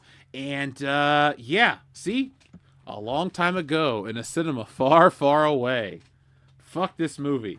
Here I am in the theater yelling at a child. So read Stealing Solo. The sequel's in production right now. Yeah. Apparently somebody really loves to troll you, I guess. Hey, I don't care. I'm happy to have him here. Just because That's right. There's all sorts of because- trolling going on. I got trolled. Didn't work. Dion, we trolled Dion. Didn't work. Didn't work. Jeff got trolled. Didn't work. Like, Shout if out you to guys send Andrew me a Wolf in the message- chat. Hold on. Let's do it even further. Andrew Wolf, you are the listener of the evening. Folks, Wow. Andrew Wolf gets a special button right here. Andrew, thank you very much for joining us tonight. Your button request is... what's one that's not going to get us demonetized? This one. Threats are part of wrestling, you know? But you gotta look at the person that's making the threats. This fat son of a bitch, he's challenged all of us, has been world champions before, been in this business 15, 20 years, and this fat son of a bitch is gonna challenge us all out. Calm down, okay? All right? He's fat! I love that button. So you think that's me talking shit? Here's me talking shit. Son, this is what happens when you fuck a stranger in the ass! That is me talking shit right there. It's true. I've seen him get upset. Yeah, it's disgusting. Also, too, to show there's no hard feelings. Sometimes you feel like a nut. Sometimes you don't. Ah! Yeah, I that's know, definitely right? the opposite of hard feelings. Jeez. Well, Hey, Keely Chow. she's back to her esports bullshit. Who cares? Yeah, be like, I'm foreskin and I'm here to blah blah blah. Shout out to Andrew Wall, though. Thank you for joining us tonight, man. We appreciate you. It's funny. People think we're getting angry at people. Nah, we love it. Have a beer. Join us. It's party time. It takes a lot to get us mad. You know, we've been doing this for 10 years. You can't really piss us off anymore. Yeah, Unless you send us like 20 copies of Wild Wild West on DVD. Yeah, that could do it. And even then, it probably wouldn't. It would just be like, I'm going to go down the strip and, you know how those people hand out those cards with the chicks and the escorts and you got those fake Buddhists hand out beads? I'm just going to hand out those DVDs. Like, here, What watch part of this. Vegas do you walk along? Fucking no, Jesus. You've never been to the strip, have you? I have, but like, I didn't know they're still doing that. Yo, yeah, that still goes on. Like, we went down there, shit. It's been a couple months. But when my mother came down the first time, like, we went down there and I kept telling her, I'm like, if anybody walks up to you and offers you anything, just say no thanks, just walk on, because, you know, most of the people here are tourists. Technically she was, and whatever. And it's just like people walk up like trying to like hand you the cards with the chicks with their, you know, tatas hanging out, and the fake Buddhists wearing Jordans trying to, you know, sell you beads for peace. Hold on a second. I actually believe any religious entity that wears Jordans, I'm just going to sign up for your Dude, cause. there's always that, like, I think it was at the horror convention that happened earlier this year, Days of the Dead. The Hare Krishnas were there giving away books and stuff. They should have wore blue paint and been reenacting Dawn of the Dead. That would be on point, Nick. Yeah. I agree, but like, they were like, "Hey, can we talk to you?" I'm like, "No, the fuck you can't. I'm gonna keep going." That's what I love about the Buddhists down on the strip. Like, one, they're always wearing something underneath their robe because you can see their pants and their shoes and everything. And I'm like, well, one, you're not supposed to be wearing that. They're supposed to be sandals under there. And two, why would you be giving me beads saying peace and then asking for money? That's not what Buddhists do. They want a piece of the pie. That's what they want. Clearly, they want a piece of what's in my wallet. Yeah. And they all, and nowadays the funny thing is they have the little scanner thing on a cell phone. I'm like, Oh shit! you don't understand Buddhism, do you? I don't really understand Buddhism, but I know enough that you're probably not supposed to be doing that. Yeah, well, too bad there isn't a higher. Well, you can call higher up, but you know it'll take too long to get it to work. Yeah, be like, can I talk to the Dalai Lama, please? He'll Ken is answer out after a here, nominal trying to fee. get the fucking manager. Yeah, I like to The speak to manager the of manager. Buddhism. Yeah. Let's speak to the manager of Buddhism. Yeah, the Dalai Lama, that one. The bald dude, come on. Mr. Llama. He's And not then I in get right hung now. up on when I'm no, then I get hung up on when like, was he setting himself on fire again or some shit? And then they're like, click. That is a good burn. Just putting that out there. Stop it. Hey, you said it, not me. Ken is on fire tonight. Shut I'm up. a Buddhist. Well. I know. So, guys, let's give the audience something world class in a minute. Leighton Swallow, who's been a member for 2 months, thank you, Leighton Swallow, says, "Show me some fat asses, Jeff. Can't wait for the butts and art." Oh, I forgot you guys are actually excited for the Book of Booty. Now, guys, I keep telling Give you, the boobs already. Might as well give them butts. you gotta buy more copies of Tits and Art. I said in the original campaign, once we sell out of Tits and Art, the Book of Booty will be next. Stealing Solo sells all the time. Like, that's not a joke. I go to the post office so much that I have a special line where they see me and the lady goes, "All right, you go here." I don't have to wait in line anymore because I take stacks of books all the time. But go to titsandart.com right now and get yourself a copy of the book. You can get the Dungeons and Dragons edition or the Tianator version, which has a busty lady Terminator. As soon as we sell out of those, I will give you the Book of Booty. But right now, Stealing Solo 2 is deep into production. I am well into... It's like a 50-page book. I'm on page 30 right now, so I'm almost done. And then once it's done, we're going to crowdfund it, and we're going to get that book to you. But I don't want to do it until that book is ready to go. But if I may say so myself, this book tops the art of the first one by a country mile. So check it out. And I love to draw butts. It's just two big old circles put together. I'll happily draw that for you guys in the future. Yeah, you just got to, buy the other one to make sure it sells out. That's it. Is the Book of Booty a Book of Boba Fett parody? It can be if you guys really want it to be. It would be more of Fennec Shan and Lady Mandalorians like Katie Sackhoff, but nobody wants to see Boba Fett's butt. No, like, that's weird. It's just not what I do. No. Guys, do me a favor. While we're waiting for Dion so we can get into the main topic, only an hour and 27 minutes into the show, and I apologize. Let's start talking a little bit about the Carnival Cruise. I'm going to step away, get a drink. All right. Well, hopefully. Nick... Okay. Well, I guess Ken's going to be back in a second. You know what? I'll wait. I will wait till Kendo gets back because I'm back just a second. All right. Well, rule number 1 of the bullshitter's code is never leave a bullshitter behind.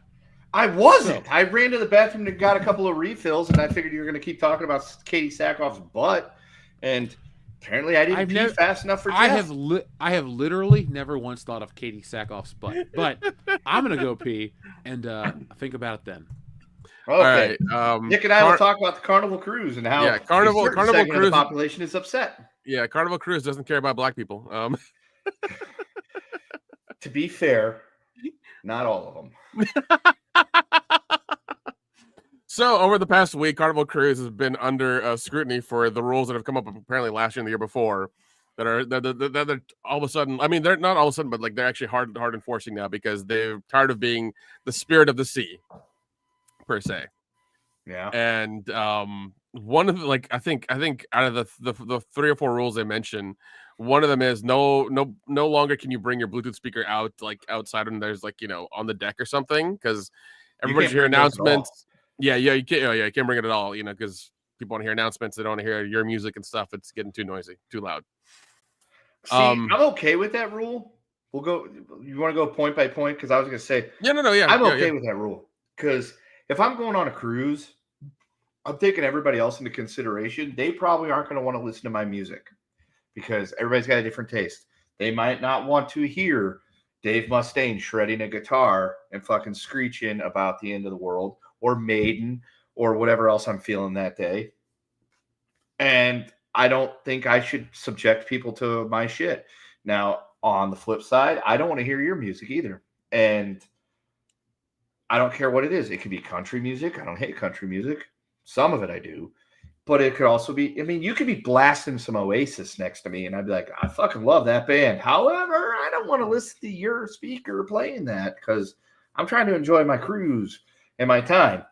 But people are taking offense. They're starting to say, oh, well, that's just against us. And it's like, no, it goes across the board. Nobody can do that. Like, If you're wanting to blast your ratchet rap music, which some of it's okay, there's some ratchet rap music that I'm like, fuck yeah, dude, I'm down with that shit. But I also, if I'm on a cruise with my family, I don't want to hear it.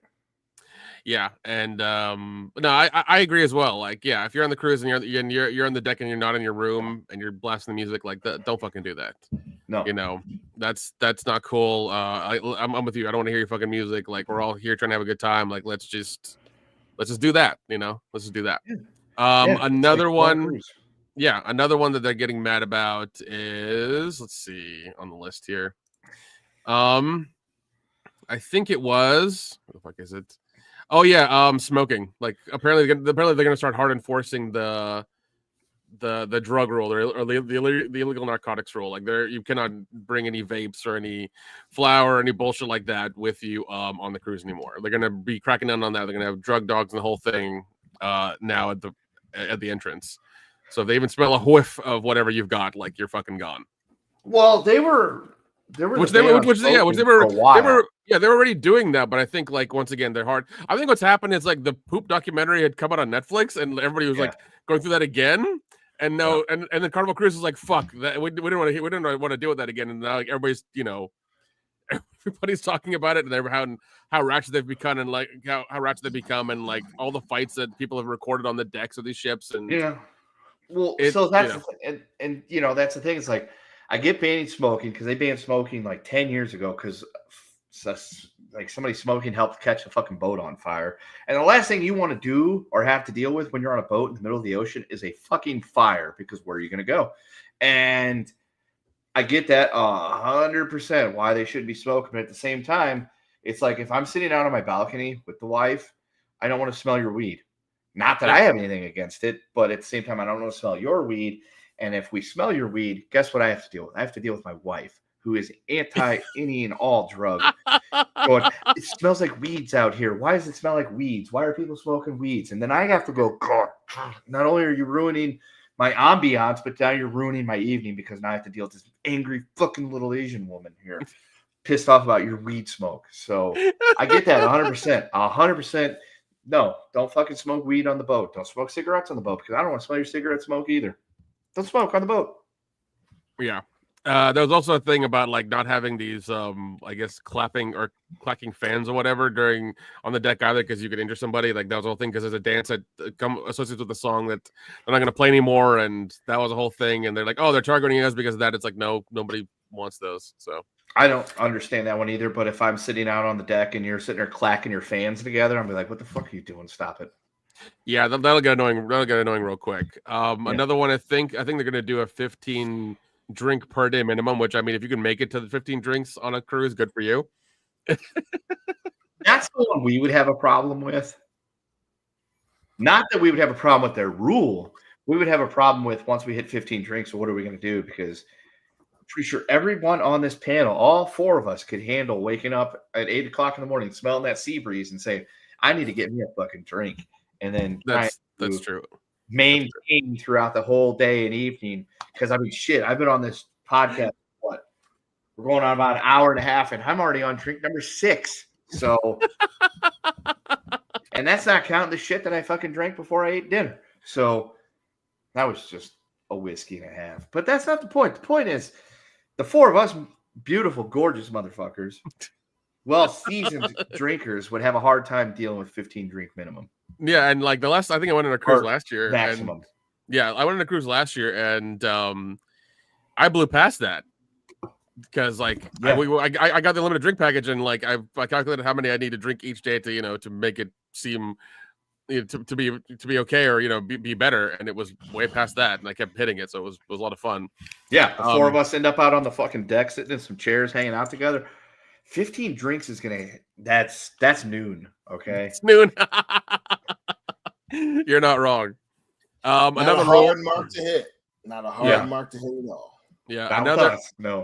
Yeah, another rule that people are kind of getting miffed about, which I think is a good one, is the child curfew. Like children 17 and under have to be inside by 1 a.m. 1 a.m. That's a pretty good curfew, unless accompanied by somebody 21 and older.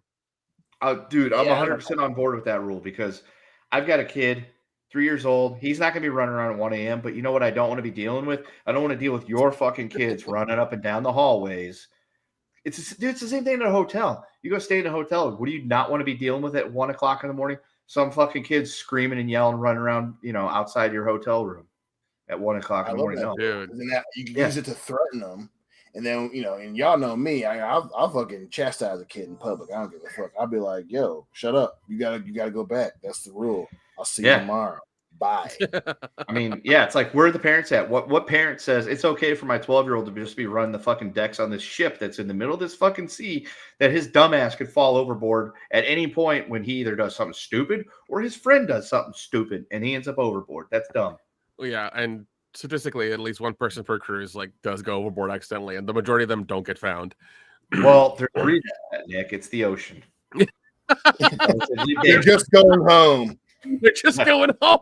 They're going to see Davy Jones and hang out in his locker. There you go. I think that's all the rules that that there have been a controversy over. Anything else, Ken, I missed? Do you think?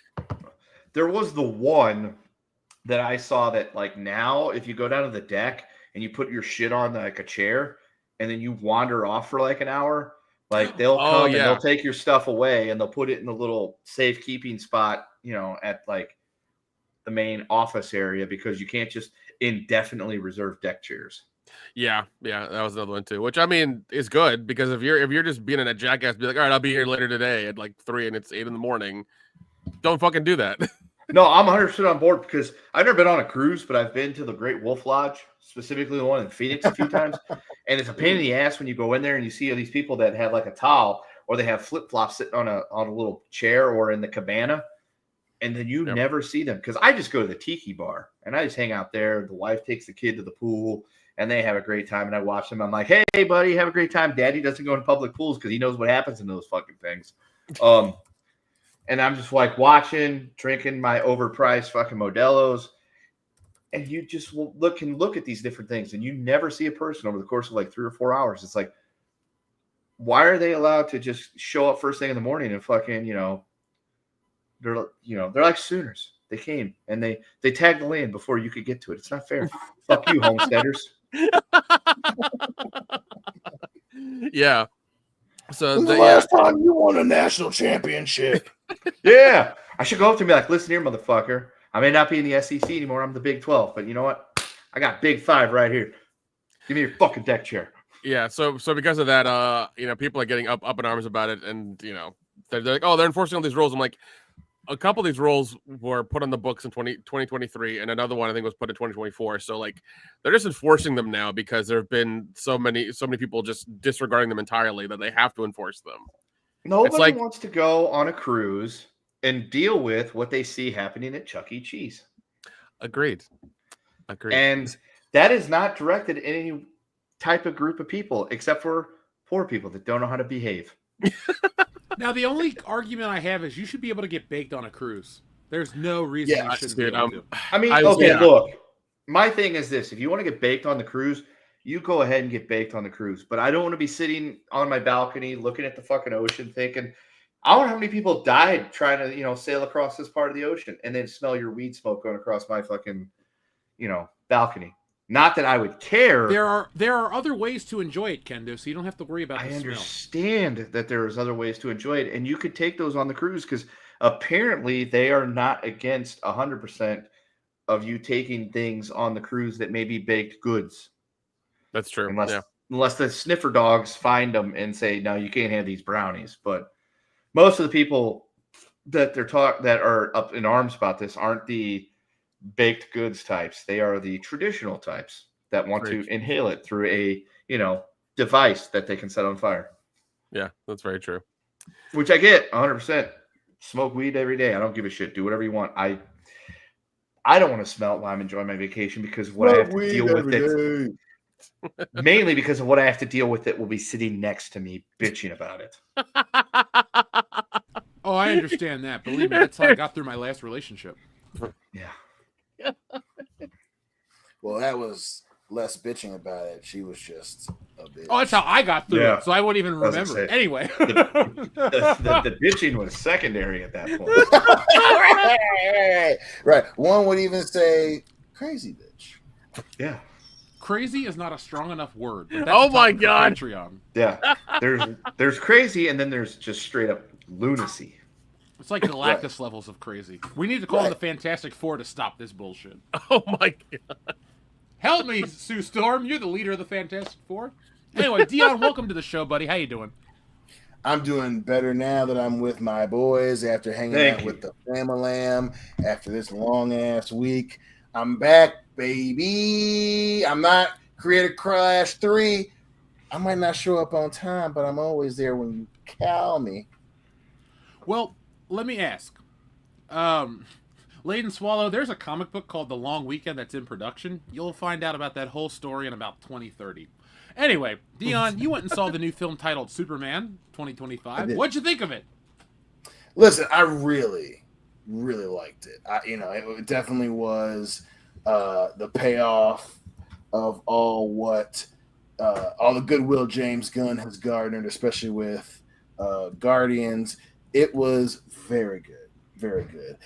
I'm not doing backflips and calling home to mama about it, but it was damn good. And if anything, if I have any takeaway, particularly because of how personal it is, given my background not only on this show, but the lore that is the history of this show, it is almost the same age as my child, and as a part of that history, one important cinder block in the foundation of this channel is my blinding hatred for Zack Snyder, particularly because of his Superman movie. And for those who forgot, particularly on the internet, fans who have remembered how much I hate Zack Snyder, you were about to be rewarded for your faithfulness. Because those who remember, especially right before the whole internet is sensitive phase, I myself on this very channel said such phrases as fuck Zack Snyder, or other phrases as I can't stand that motherfucker. Yes, I love Watchmen, but he fucking is a con man, and I stuck to that when people agreed with me, when they didn't. And in that hatred for those of you who, oh my God, he didn't like Zack Snyder, fuck Zack Snyder, blah, blah, blah, blah, blah. With that all in mind, I watched this Superman movie, still with the filth of that last Snyderverse piece of shit, and anyone who is still on the train of the Snyderverse, hey, let's all agree, Rebel Moon sucked. I watched this Superman movie with an open heart. I went in, I had a couple tall boys, I was with the family, we paid to see this movie. And if there's anything your boy, Uncle Dion, Chocolate Thunder himself can say in regards to Superman, at the end of the day, no matter what I say, what people think, that's how you make a Superman movie, asshole. Thank you. It wasn't my favorite superhero movie ever. It's not my favorite DC movie ever. But Nick and I both really enjoyed it. And Dion, here's the metric that I rank it by. I'm ready to get the hot toy, which is a huge investment for me. So I liked it. But I wanted to ask you this question because everybody tries to tear this movie down about the politics. Is this a political movie? Because I have watched it and I have tried to find the politics in it and I just couldn't. Listen, and you know me, I try to be somewhat empathetic because at the end of the day, we're all fans of these properties and these stories that we have gotten a chance to see through the lens of very specific directors and producers and all that shit. To answer your question, after watching, I'm fresh off of it.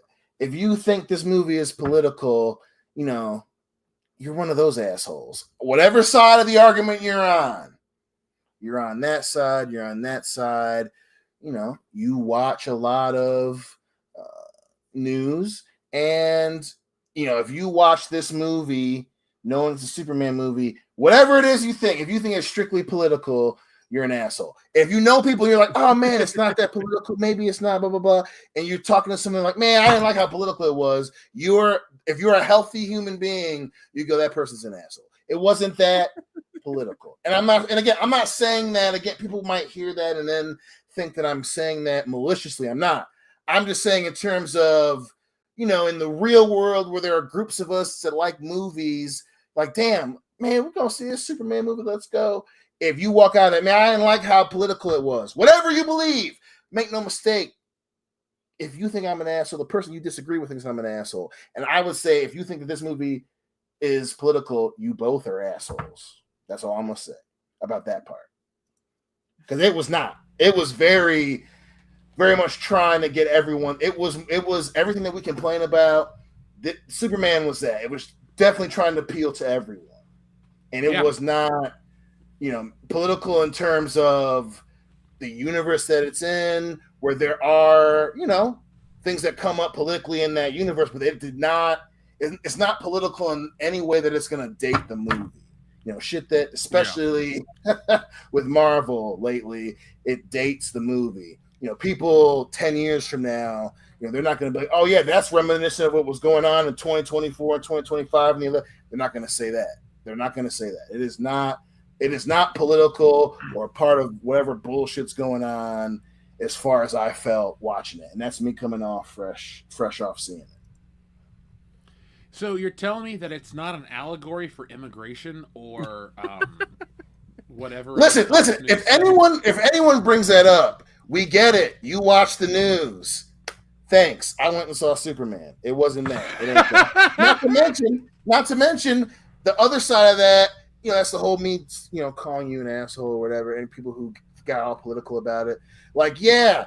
Technically, in terms of what the shit we've been hearing in terms of immigration, that's how immigration works. He wasn't born on Earth. He's an immigrant, not to just the U.S., asshole.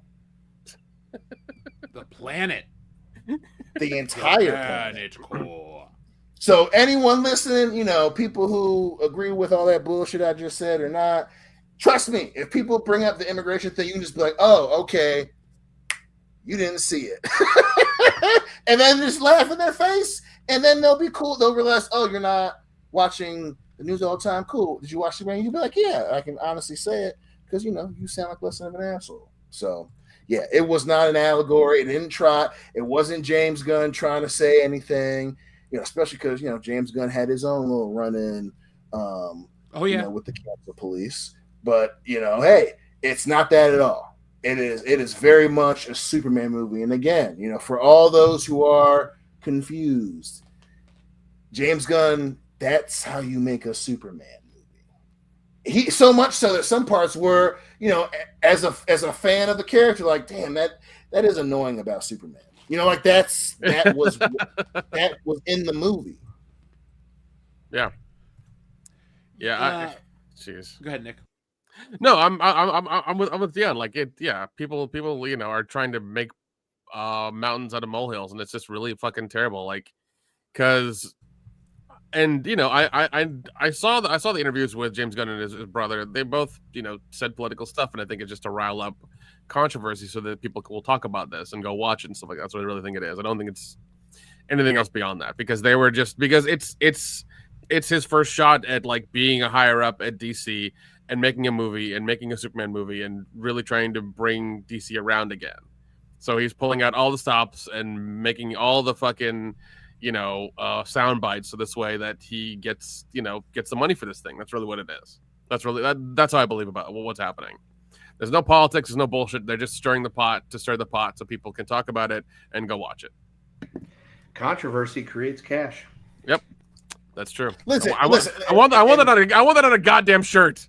I don't know if we can. I think Eric Bischoff's already got that one. That includes all the bullshit we've been dealing with. So studios are still going to play, the media guitar. They know what strings to hit to get people talking about. I 100% agree with you on that. It is definitely, and it's James Gunn, right? The thing that got him in trouble was that he talks a lot of shit. So I'm not surprised at all. Especially with the immigration thing. He knew people were gonna fucking react to it. So yeah.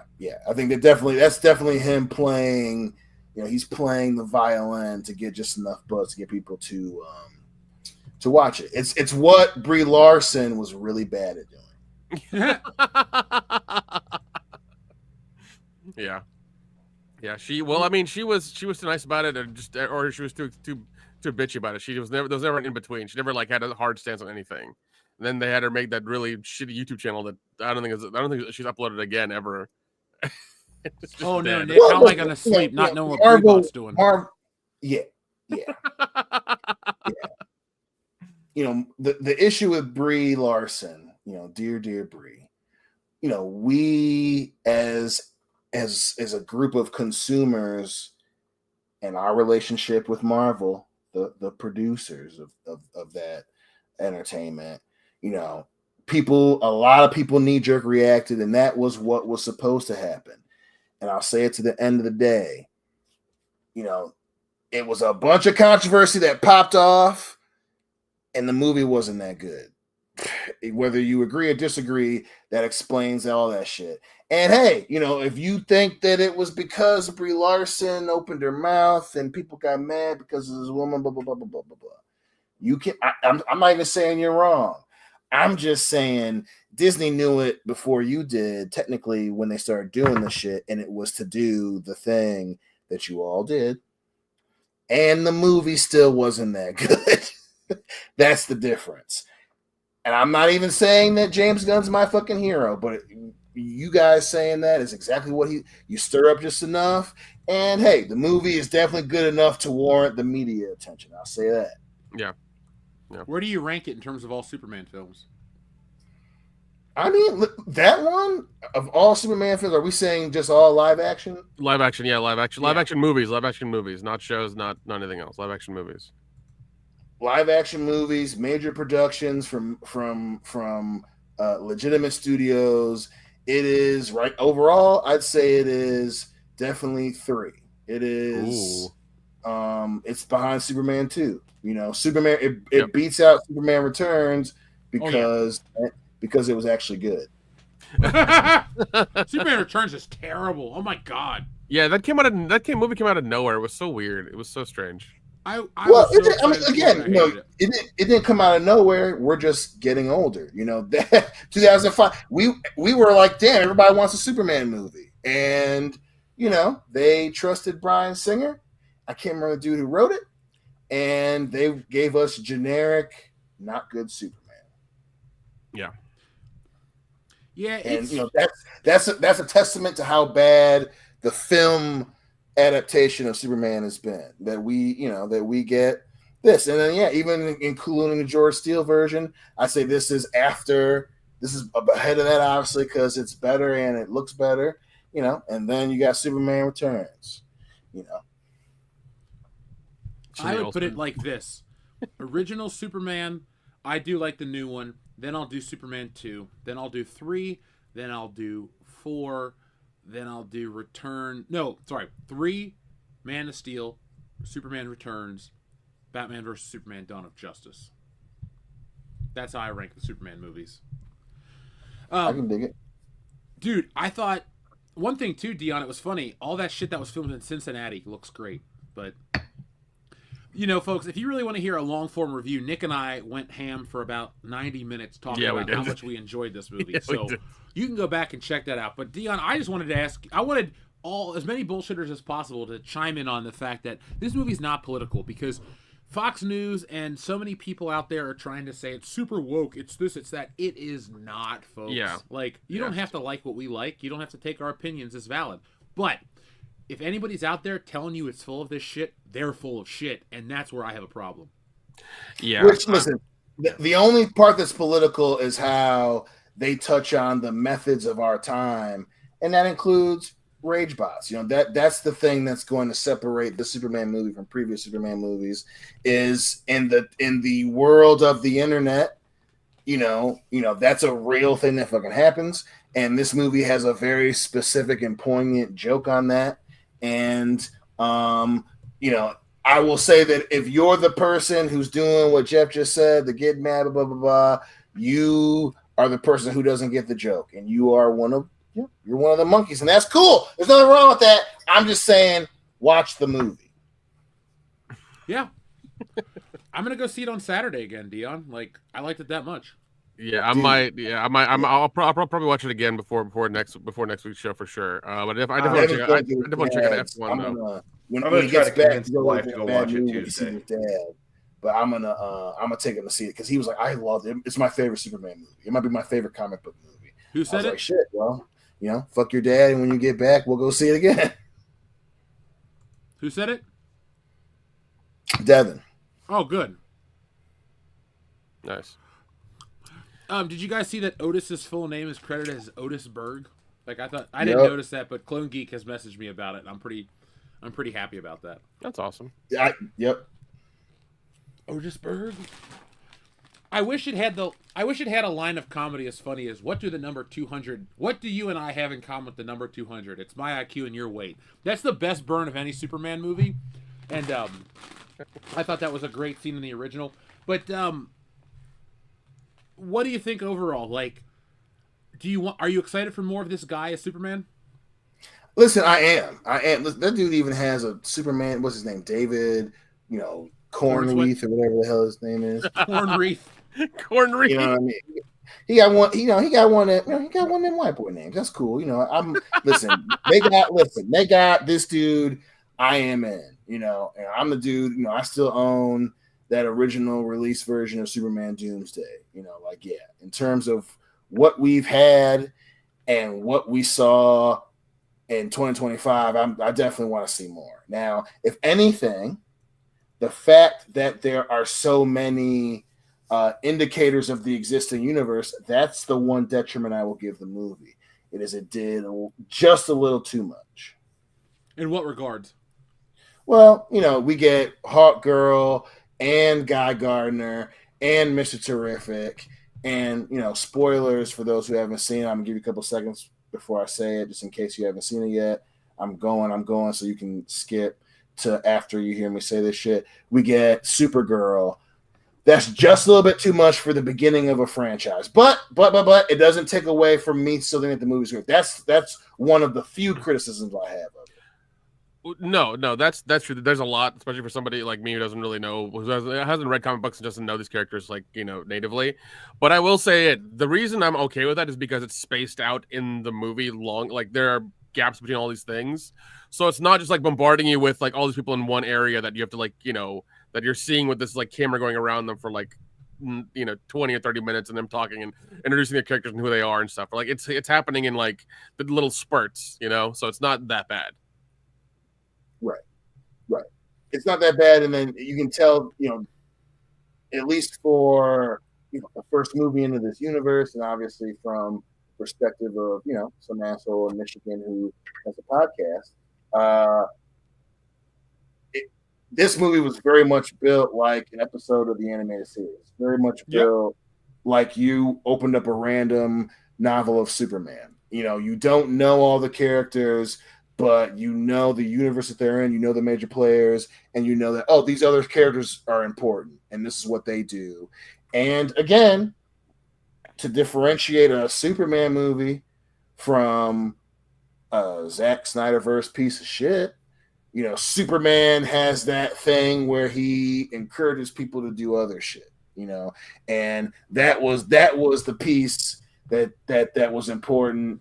And you seeing this random story of Superman where it's already an existing universe. We don't have to see, his, parents getting in a fight in the rain and shit.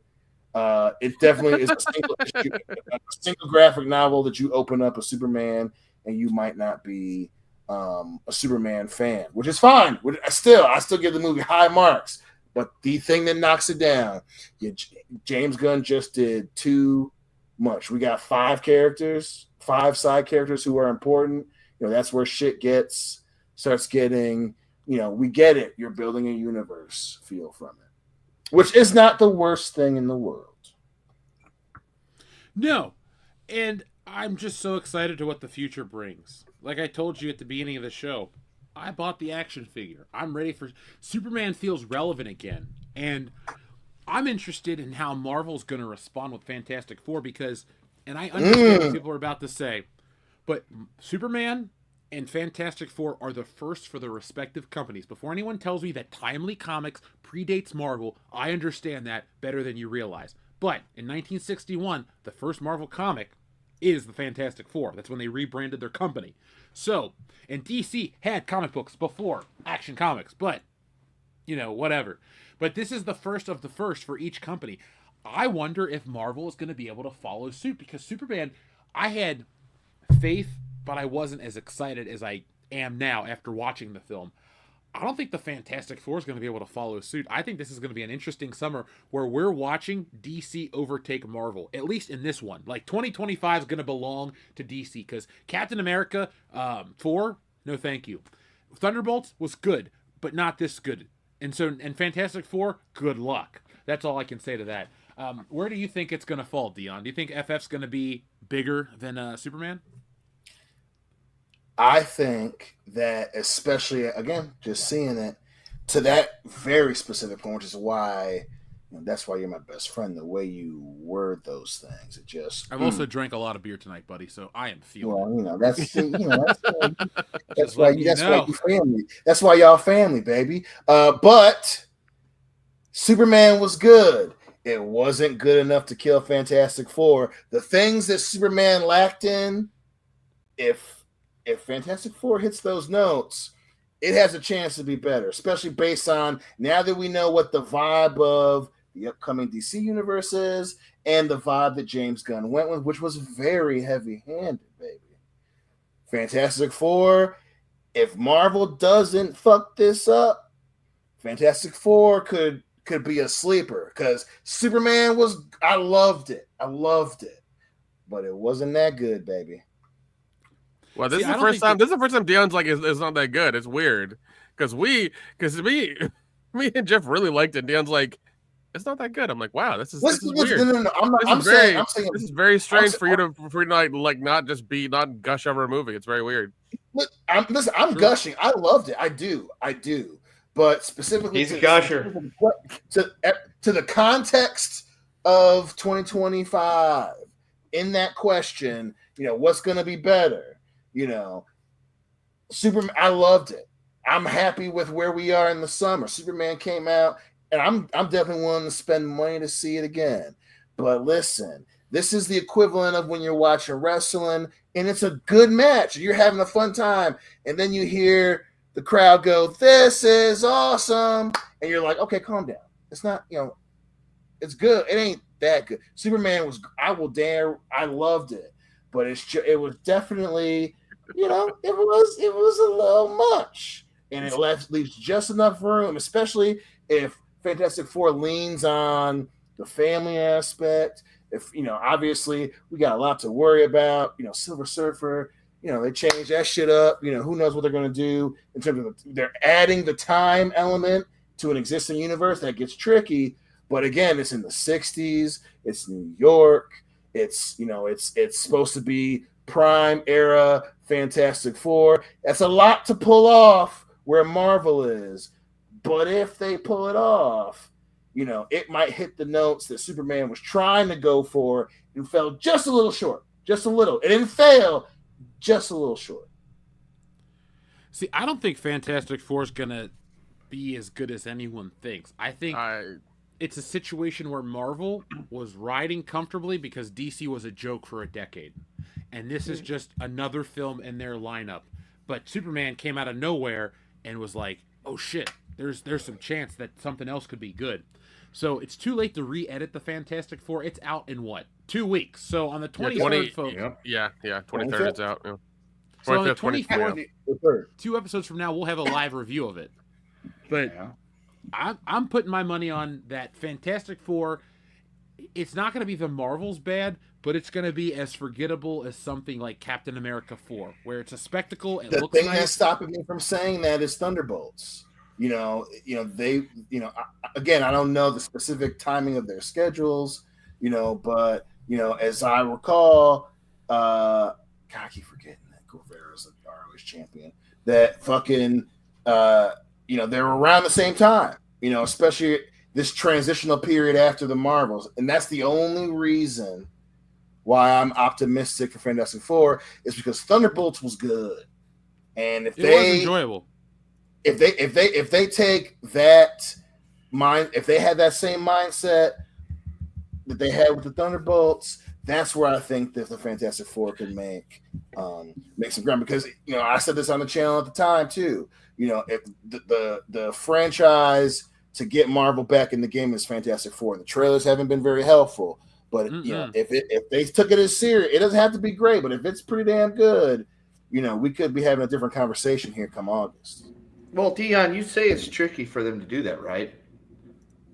Are you suggesting that? Are you suggesting they cannot rock a rhyme that's right on time?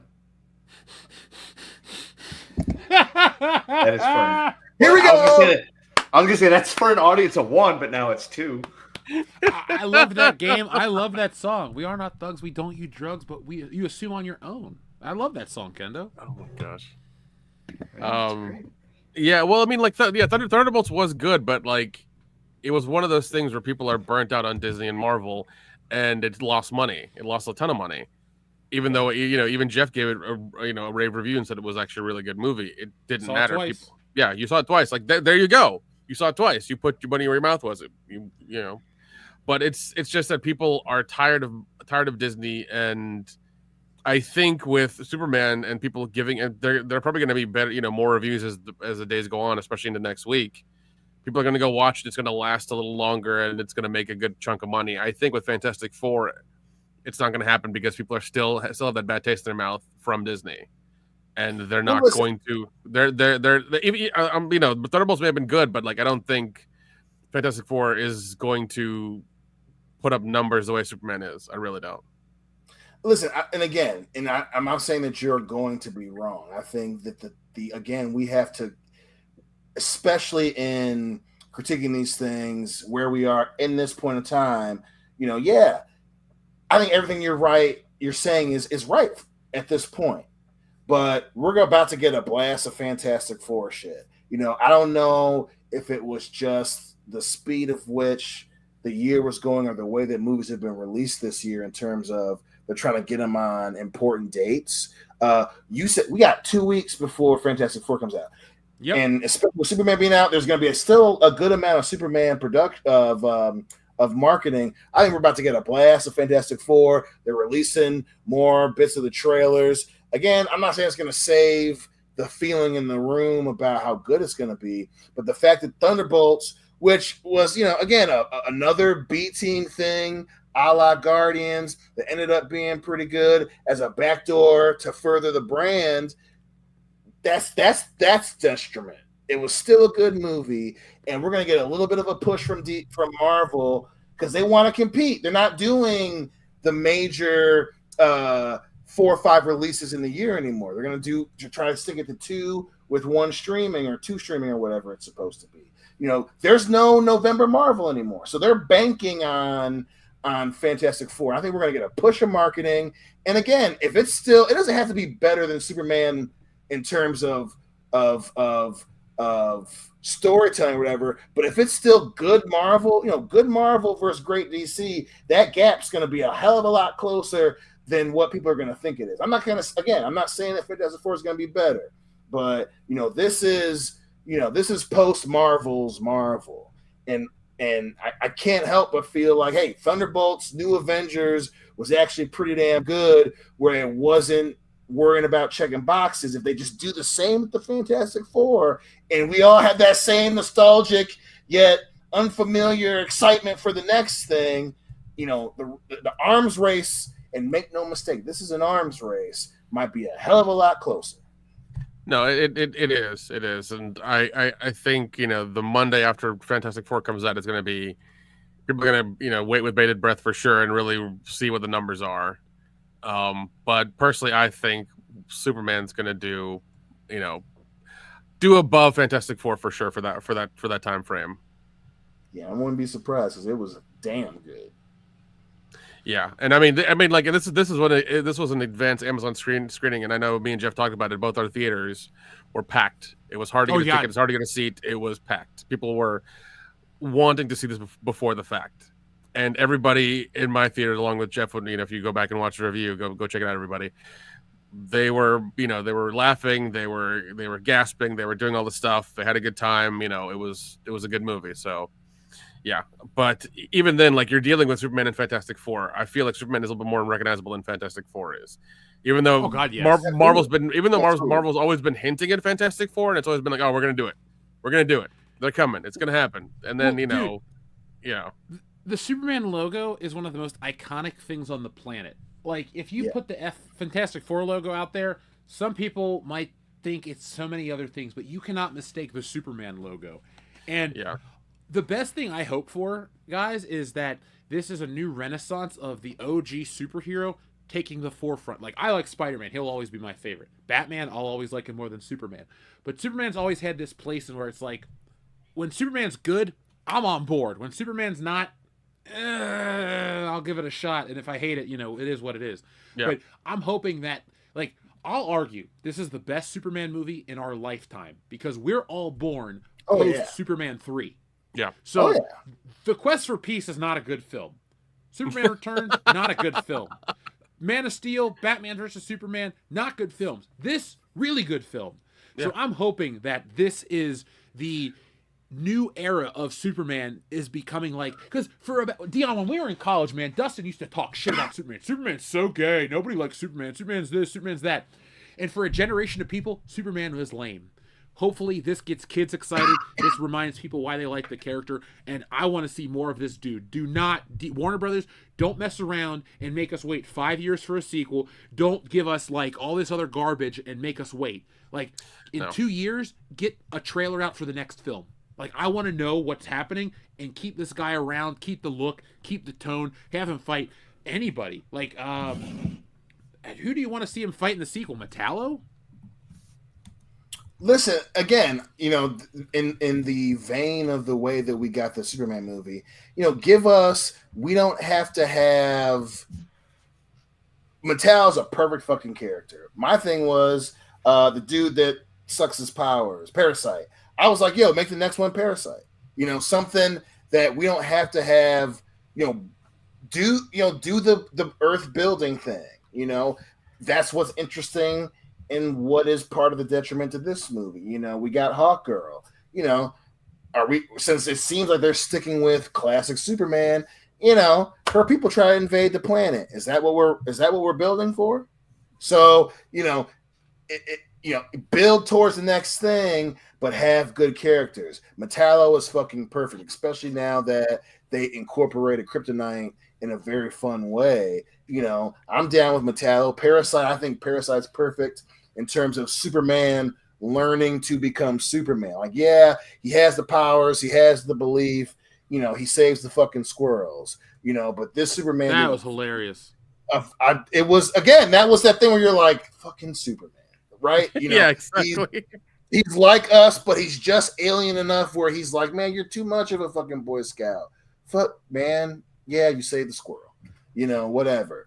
But have a character where it's part of his learning process. This is very, Superman year one. This is all-star Superman level stuff. So yeah, I'm with you. Metallo is perfect. I didn't think of Metallo. For me, I'd want Parasite, or maybe even if you still want to do the world building thing, bring in Lobo and some, if you want to get a little crazy, bring in the Phantom Zone. I say Lobo and the Phantom Zone villain, not Zod, but someone from the Phantom Zone. Yeah, for the love of God, don't do Zod. Please. Yeah, do Zod. no. So yes, as Jeff alluded to, there is one person on this panel that was alive when Superman 3 came out. Thank you. I'll pull rank. Yeah, 6 months into it, but I was here. I will say, yes, that is the thing. We've talked about this. I thought you were 86. Yeah, by the way, your AARP card is in the mail, Kendo. That would make me younger than Nick. So, no. My sister was 86. I was 83. Great number, by the way. Great year, by the way. Anyway, no. That's, we always talk about it. We talk about why did the first phase of the MCU work so well? They were building to something. They got you in. They said, this is the destination. Here's the beginning. You're going on a journey with us. And that is why people bought in and everything like that. That's what you need to do. That's what the DCEU, when they first tried to do this shit, didn't work. There was no destination. It's like, we're gonna get you the Justice League, and then what? You know, what are we gonna do when we get to the Justice League? That's great. You know, that's what Marvel did. They showed us these guys and they said, we're gonna build you to the Avengers, but they had a plan. DC didn't have a plan. So that's the thing. You want us to buy in? You want to relaunch it? You want to do other shit? I mean, I want to go see Superman like now. I tried to go see it like an hour ago, and Jeff told me that my pink slip would be in the mail if I didn't get back over here. It's crazy because my contract says I can't be fired for that. But, you know, it's like, I want to go see this movie now because I have 3 people whose opinions I trust most of the time. And they said that it is a great movie. Go see it. Or a good movie. Go see it. And I want to go see it. And I fucking love Superman when it is good. But you got to build something. You got to tell us. You got to tell us, where are we going? The fact that they brought back the John Williams theme as well adds some level of, I don't know, relatability, or it feels like Superman. They understood, like, this music is intrinsic to the character at this point. Yeah, once that hits, everybody knows once it hits, you know where you're going. Nostalgia. That's how you use it correctly. Yeah. Don't beat you over the head with it. Listen, we all know what Superman is. The musical recognition, because it's that old of a character. You would never change the Star Wars theme. Having that in, and it's not beaten over our face, blah blah blah blah blah. It's, you know, it's the motherfucker being Superman, and then the theme comes in like slow, not too hard, but just enough to, oh yeah, that's John Williams. That's John Williams. But it doesn't fucking beat you over the head with it. And he's still kind of he's a punk rock bitch. Whatever. That's how you do it. That's how you do it. God, it was just epic to hear do do do do do do do do punch. But like I've said, Dion, he's good. This movie's good. He ain't Christopher Reeve good. That is still the high water mark. Like, oh no, 100%. You can't top that guy. Listen, I still wouldn't put this guy above Brandon Routh. I think Brandon Routh was a great Superman. Easy. Yeah, calm down. All right, calm down. All right, let's put. Listen, I know we're guys coming off on a high. Let's keep it in check, though. Listen, don't get mad at me because I'm right. Sorry, buddy. You are not right, dude. Superman Returns is absolute shit. You could. Hate I'm not. I didn't say Superman Returns was good. I said Brandon Routh. Brandon Routh. He's trying Superman to be Christopher Reeve. That's all he's trying to be. Yeah. Luckily, Christopher Reeve wasn't trying to be the previous guy, or else he'd be dead on a bed. You know. Oh my God. Damn. Right. By the way, the other day was the anniversary of Christopher Reeve falling off the horse. Oh my God. Which is why I won't ever get on one again. No, horses are not scary, Dion. You brought up Christopher Reeve, bitch. This is I didn't. Everybody else did, because I haven't seen Superman yet. You brought up the horse. Listen, you brought up not me. All I'm saying is the 3 of them are good. I was gonna say, what are you saying there, buddy? What are you saying? I don't know. That was for an audience of 4. I'm one of them. We all got it. I'm gonna say I thought it was funny. So yeah, that was for an audience of 4. If you guys thought it was funny, type 1 in the chat. I thought it was funny. I'm not typing 1 in the chat, but I thought it was funny. Thank you, Dion. Dion fell down from the excitement of Superman. Leaves this glare on this fucking dust. Well, at least he wasn't a horse jumping over a gate. God damn. Look, it was heartbreaking as all hell, but it was like 30-something years ago. Let's get over it at this point. Yeah. That makes sense. Oh, our friend Xavier to God says, "What's the most iconic Spider-Man theme song?" Oh, easy, the original. I mean, yeah. It's like if you talk to anybody, you can go Spider-Man, and they'll go, "Does whatever a spider can." Yeah. Like that's. I would argue Spider-Man has the most recognizable theme song with lyrics of any fictional character.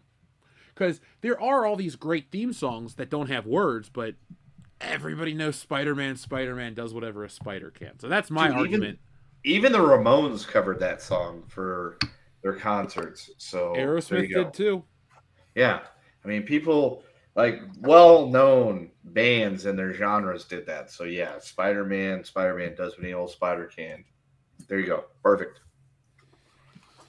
Yeah, Xavier to God, real quick. I think the '94 Spider-Man theme's good, but for it's just like for our generation. And then the Spectacular Spider-Man theme's pretty good, but let's be honest, the new one isn't that memorable, and the 2003 animated series, while a good show, the theme song is just like some early 2000s techno bullshit. So nobody listens to techno anymore. '94, the animated series, but yeah, the most recognizable. I gotta think for a minute of any fictional character, because if it's any fictional character, I think it still loses to Indy and 007, but it's up there, and that's why it's the best of comic books, because we all love Superman. That's 77. The original series is what, 61? What 61? The George Reeves show's from the 50s. Yeah. That's for the George Reeves. I keep thinking it's the show, the animated show. Dude, he made it on Unsolved Mysteries too. Oh God, they solved that mystery when they made the Ben Affleck movie, and he wore the shit out of that peacoat. I don't even know what that means, but okay. Apparently he wore a peacoat and he did it well, Jeff. Yeah. Good for George. So, anything else you want to say about Superman, Dion? We all seem to be positive, and I can't wait to hear what Kendo says. And folks, I'm sure Script Doctor and Andrew will have something to say on Tuesday night. I don't want to keep beating the dead horse with Superman talk, but it is the big movie right now, and damn it, all the Snyderverse talk is hilarious. Listen, dude, that's the last thing I wanted to say was the reaction to the Snyderverse shit. I can't remember the dude's name, but he tweeted out about some old tweets regarding bring back the Snyderverse, and yeah, that's what's very funny about it. But also, yeah, this is in terms of what's left to say. This is bringing DC back. Superman is good enough where Warner Brothers is now back in the conversation for superhero movies. We'll see.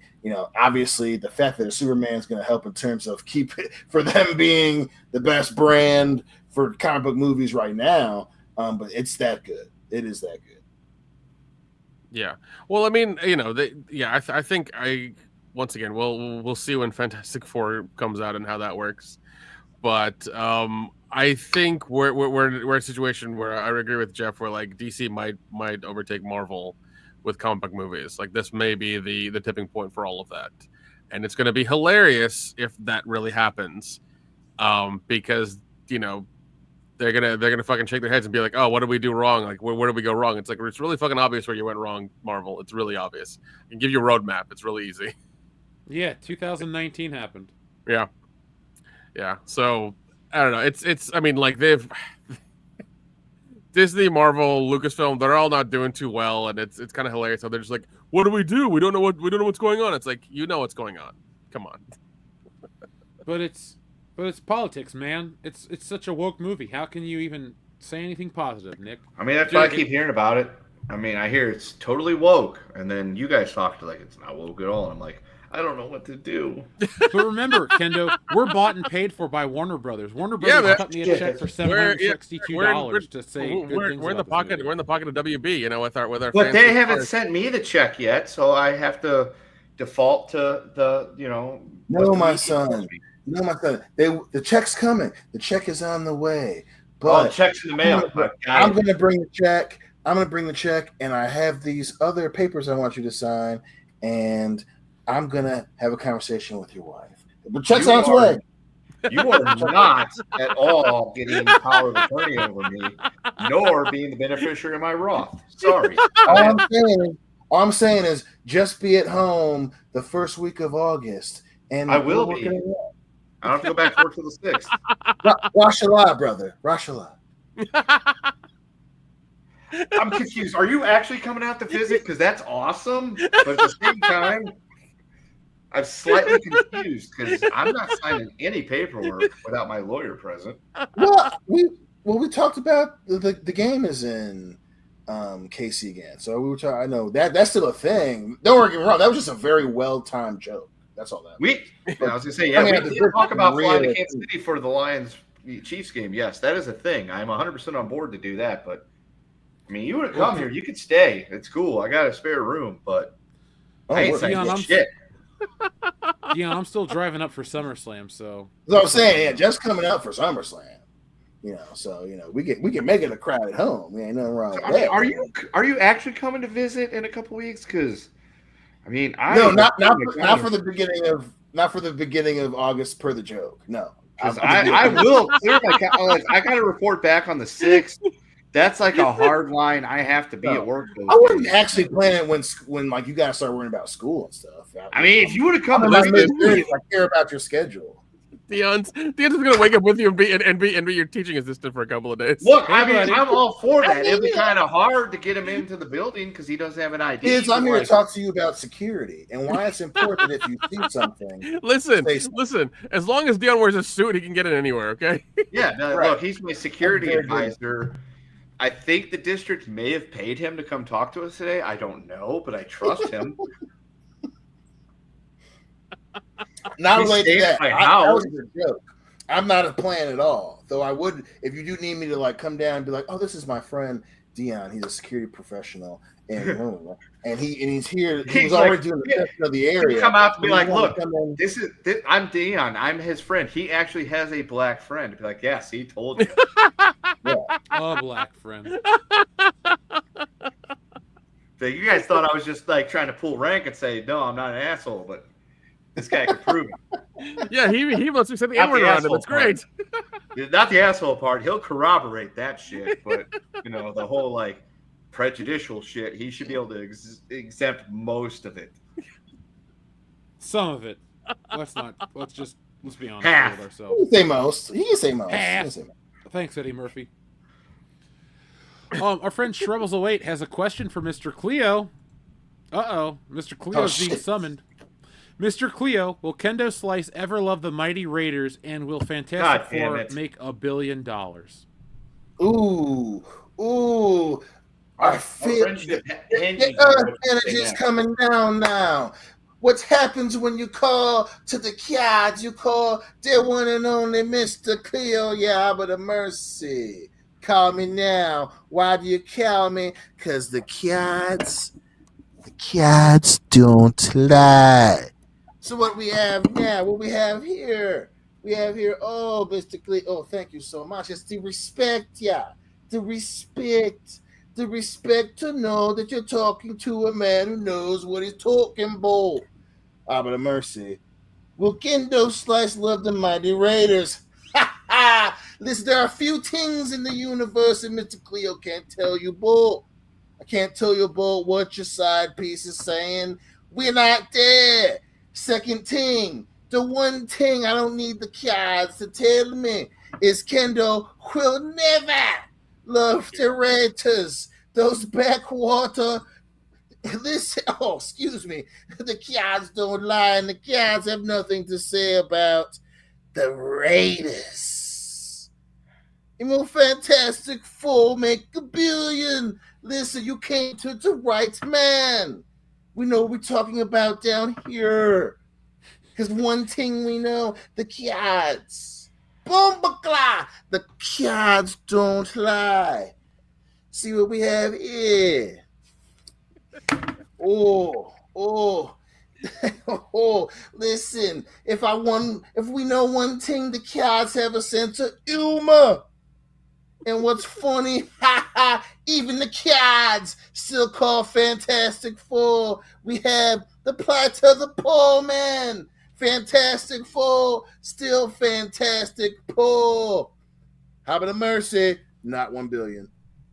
These have been the wise words of Mr. Cleo. Thank you, Shrebbles08. Thank you for calling our Mystic Sea Soothsayer each and every week here on the channel.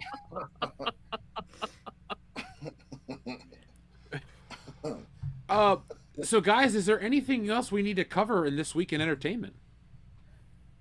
Listen, the world of influencing in sport is getting just silly enough for the end of the summer, but nothing of note. All I'm saying is, YouTube is trying to make a comeback here.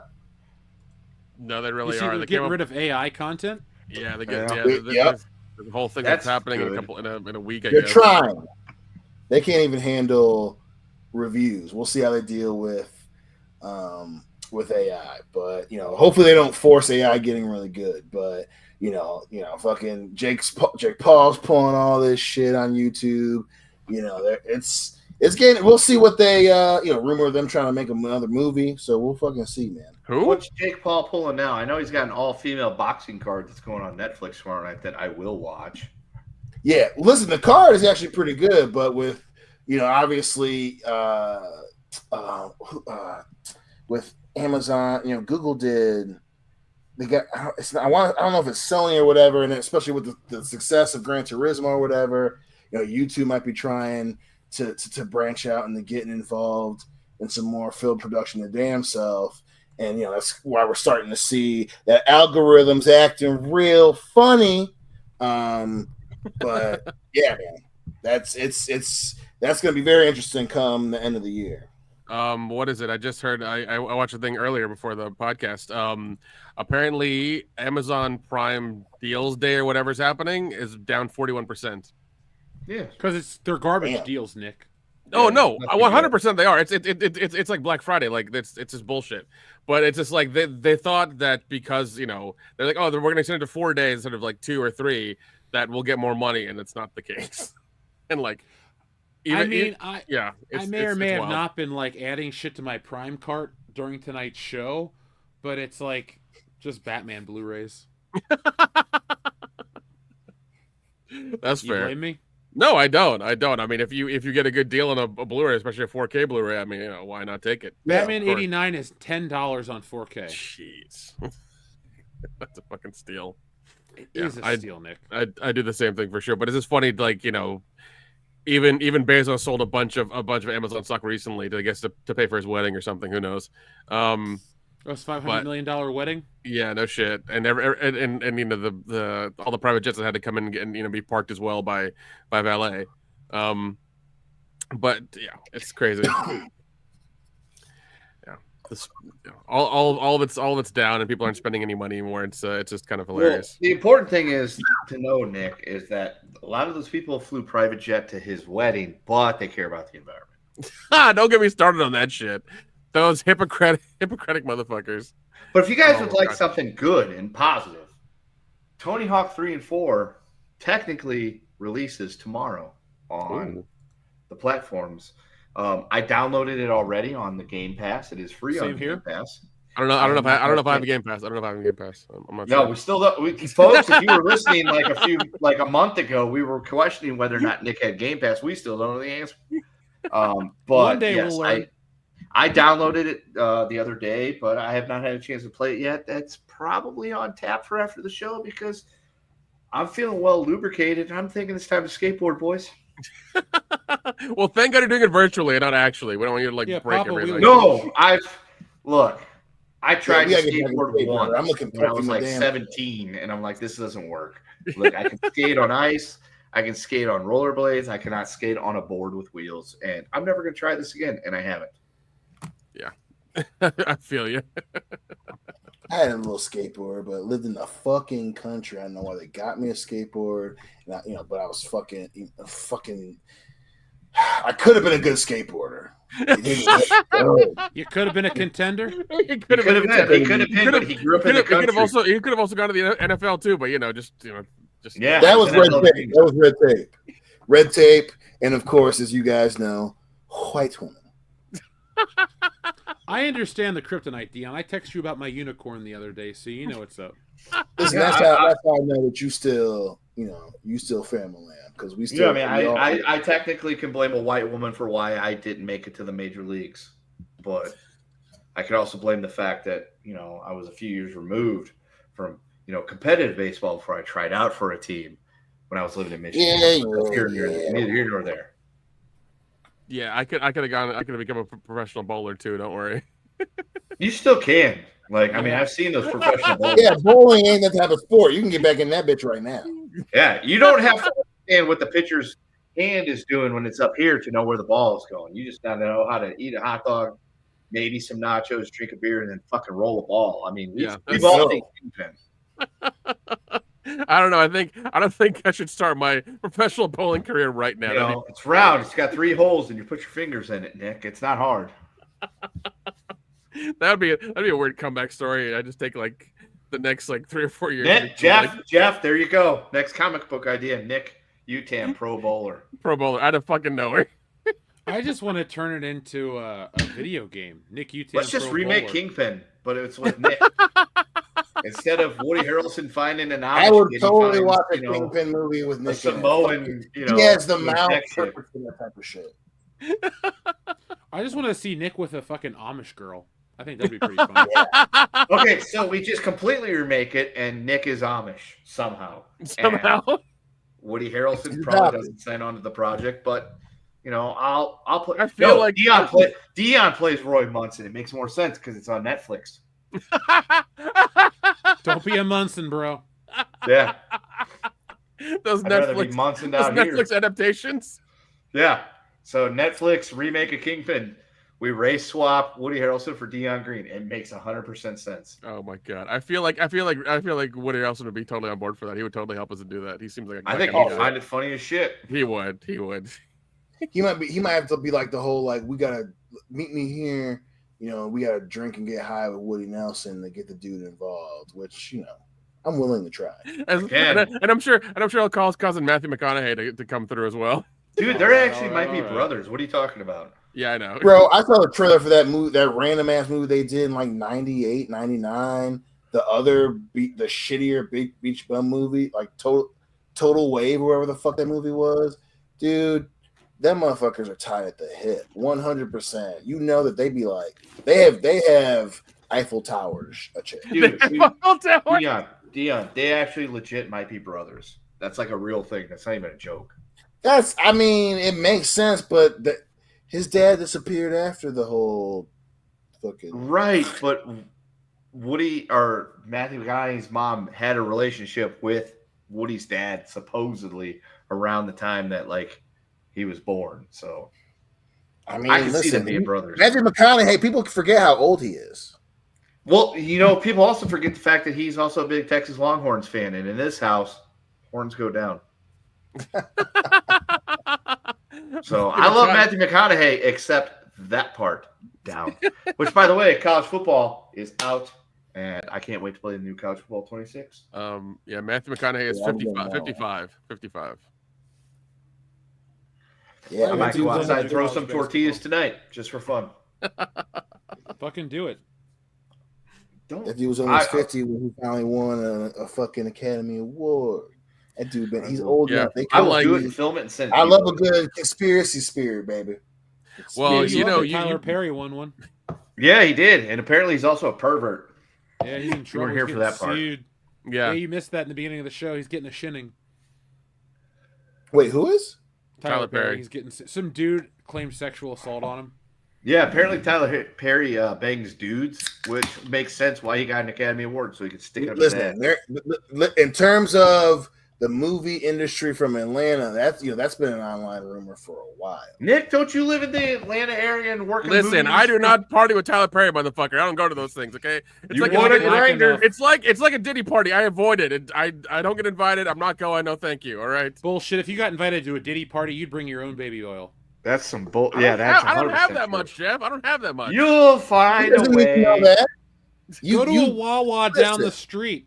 We don't have Wawas. Listen, I just watched Ghostbusters. That shit was just in our theater as part of Flashback Cinema. And when someone asks you if you are a god, you say yes. Yes, and but I'm not Diddy though. Apparently, no, you're not. I'm not saying that's how. I would never. I know you're a very close personal friend because you fucking sent me a video of you watching. Hey, kinky doesn't mean criminal. And my people do other kinds of oil, not baby oil. Okay, come on now. That hot chili oil.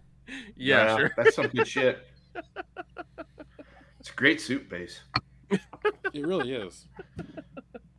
Yeah, I've heard some shit about Tyler Perry in this town as well too. I know people who've worked with him who fucking hate his guts because he's a piece of shit. So yeah, he's an Academy Award winner.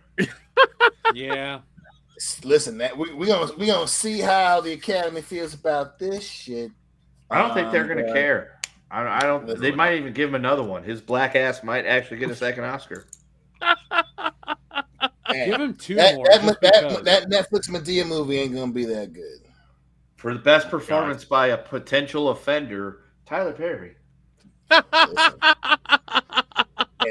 know what? You know that might actually be a fucking category. Look, I'm not saying anything. I'm not talking out of fucking school at all. I mean, has Hollywood taught us anything other than one? They protect kid touchers. They protect perverts.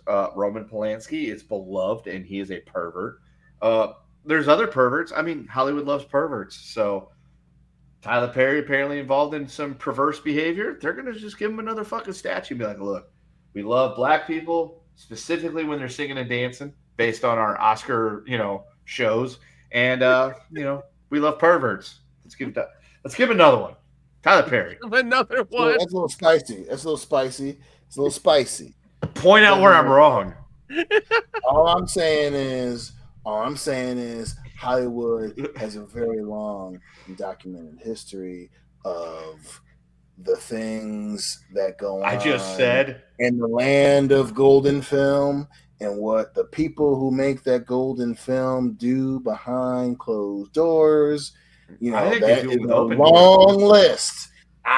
There's a long list. I'm not saying all of what Kendo's saying. I'm just saying, hey, of all the scrutiny they get, trust me, even the I've ones literally heard you say the exact same thing deserve in live before. They deserve it. So, I love it. And Tyler Perry's in his 50s. He's had access, especially when he does that this. was the popular thing. Black don't crack in terms of marketing. He made a lot of money. Oh, he was doing some cracking. We heard all about it. I'm just saying. We heard all about his cracking behavior. Well, I don't participate in any crackhead behavior, but I don't judge those who do. I do. I'm tired of fucking setting up a shop behind the canal and behind my house. It's like, fuck it. You're homeless. Go down the strip. The Bellagio. More money there. Crackheads. Again, been there, done that. Not the crack part, but dealt with those. I'm just like, no, thank you. I'm not a tourist. I'm not stupid. Xavier to God has a question. Have you guys seen the controversy with Jacob Thought 2? No. Yeah. What's the controversy? He rapped this song with the N-word. So okay, that's it. That's it. Okay. Yeah, that's the controversy. You grew up in California. Shit. I mean, if John Cena did it, I'm sure that people would be a little more miffed. But it's I just look up the guy. I'm like, that's fine. That's cool. Yeah, I mean, the way I see it, based on my personal experience, anybody that doesn't look like this but looks like that, and that can say that word, and it's totally okay. Yeah, Nick, you get a pass. Sweet. Yeah. Dude, Nick totally gets a pass. Like, I've seen people that are totally not anywhere near being African American whatsoever call each other that word, and nobody says a word, so it's fine. The second I say it, I'm the problem. So yep, you already are before you. You always are the problem. Yeah, they're like, look, you just thought of saying it, and I'm like, well, I wasn't gonna say a hard R, and they're gonna be like, it doesn't matter with you, and I'm like, fuck, okay. Still too much, buddy. Still too much. Yeah. I can give you the entire opening thing of NWA's, redacted with attitude, and I will be in trouble. Straight out of Compton, I can sing the whole first verse, but I will get in trouble. You could, but you can't on here. No, I can't. Got to solve can't anywhere. Folks, subscribe to our Patreon where Kenda will sing. Are hauled off. Where Kenda will sing Ice Cube. Dude, honestly, I can do Ice Cube, MC Ren, and Eazy from that song. Like, I've heard that song. I'm the reason why those guys got famous. Suburban white kids. We put NWA on the map. I'll get the instrumental, and I'll have you rap over it for Patreon. Dude, I will 100% give you the entire opening to, something happens in South Central Los Angeles. Nothing happens. It's just another, dead. I will give you that whole thing. I mean, you're joking. I'm serious, folks. I'm 100% serious too. I'm not even joking. I will do it. I'm not even going to give you the story of where I've done that before with a person of a different ethnic persuasion in the same work truck as me, and he loved it because it was a white kid that could do this. And I'm like, well, I listen to shit. and also got your baseball cards from cops. That's true. I did. I got baseball cards from cops, and I wrapped NWA with a black dude in a work van, and the world was a magical place because they're like, that guy has no prejudices. He's cool. He loves everybody. Yeah, or he hates everybody equally. It's one or the other. I mean, A and B, we're talking equal here. I mean, I respect that, though, Kendo. Yeah, I mean, it is what it is. Let's see. Did I read Enrique's super chats? Let's make sure I read those. Don't forget the S with the 323 lines. Det bottom? BTN? What? I think he's making fun of Detroit. Dion, he's calling you out.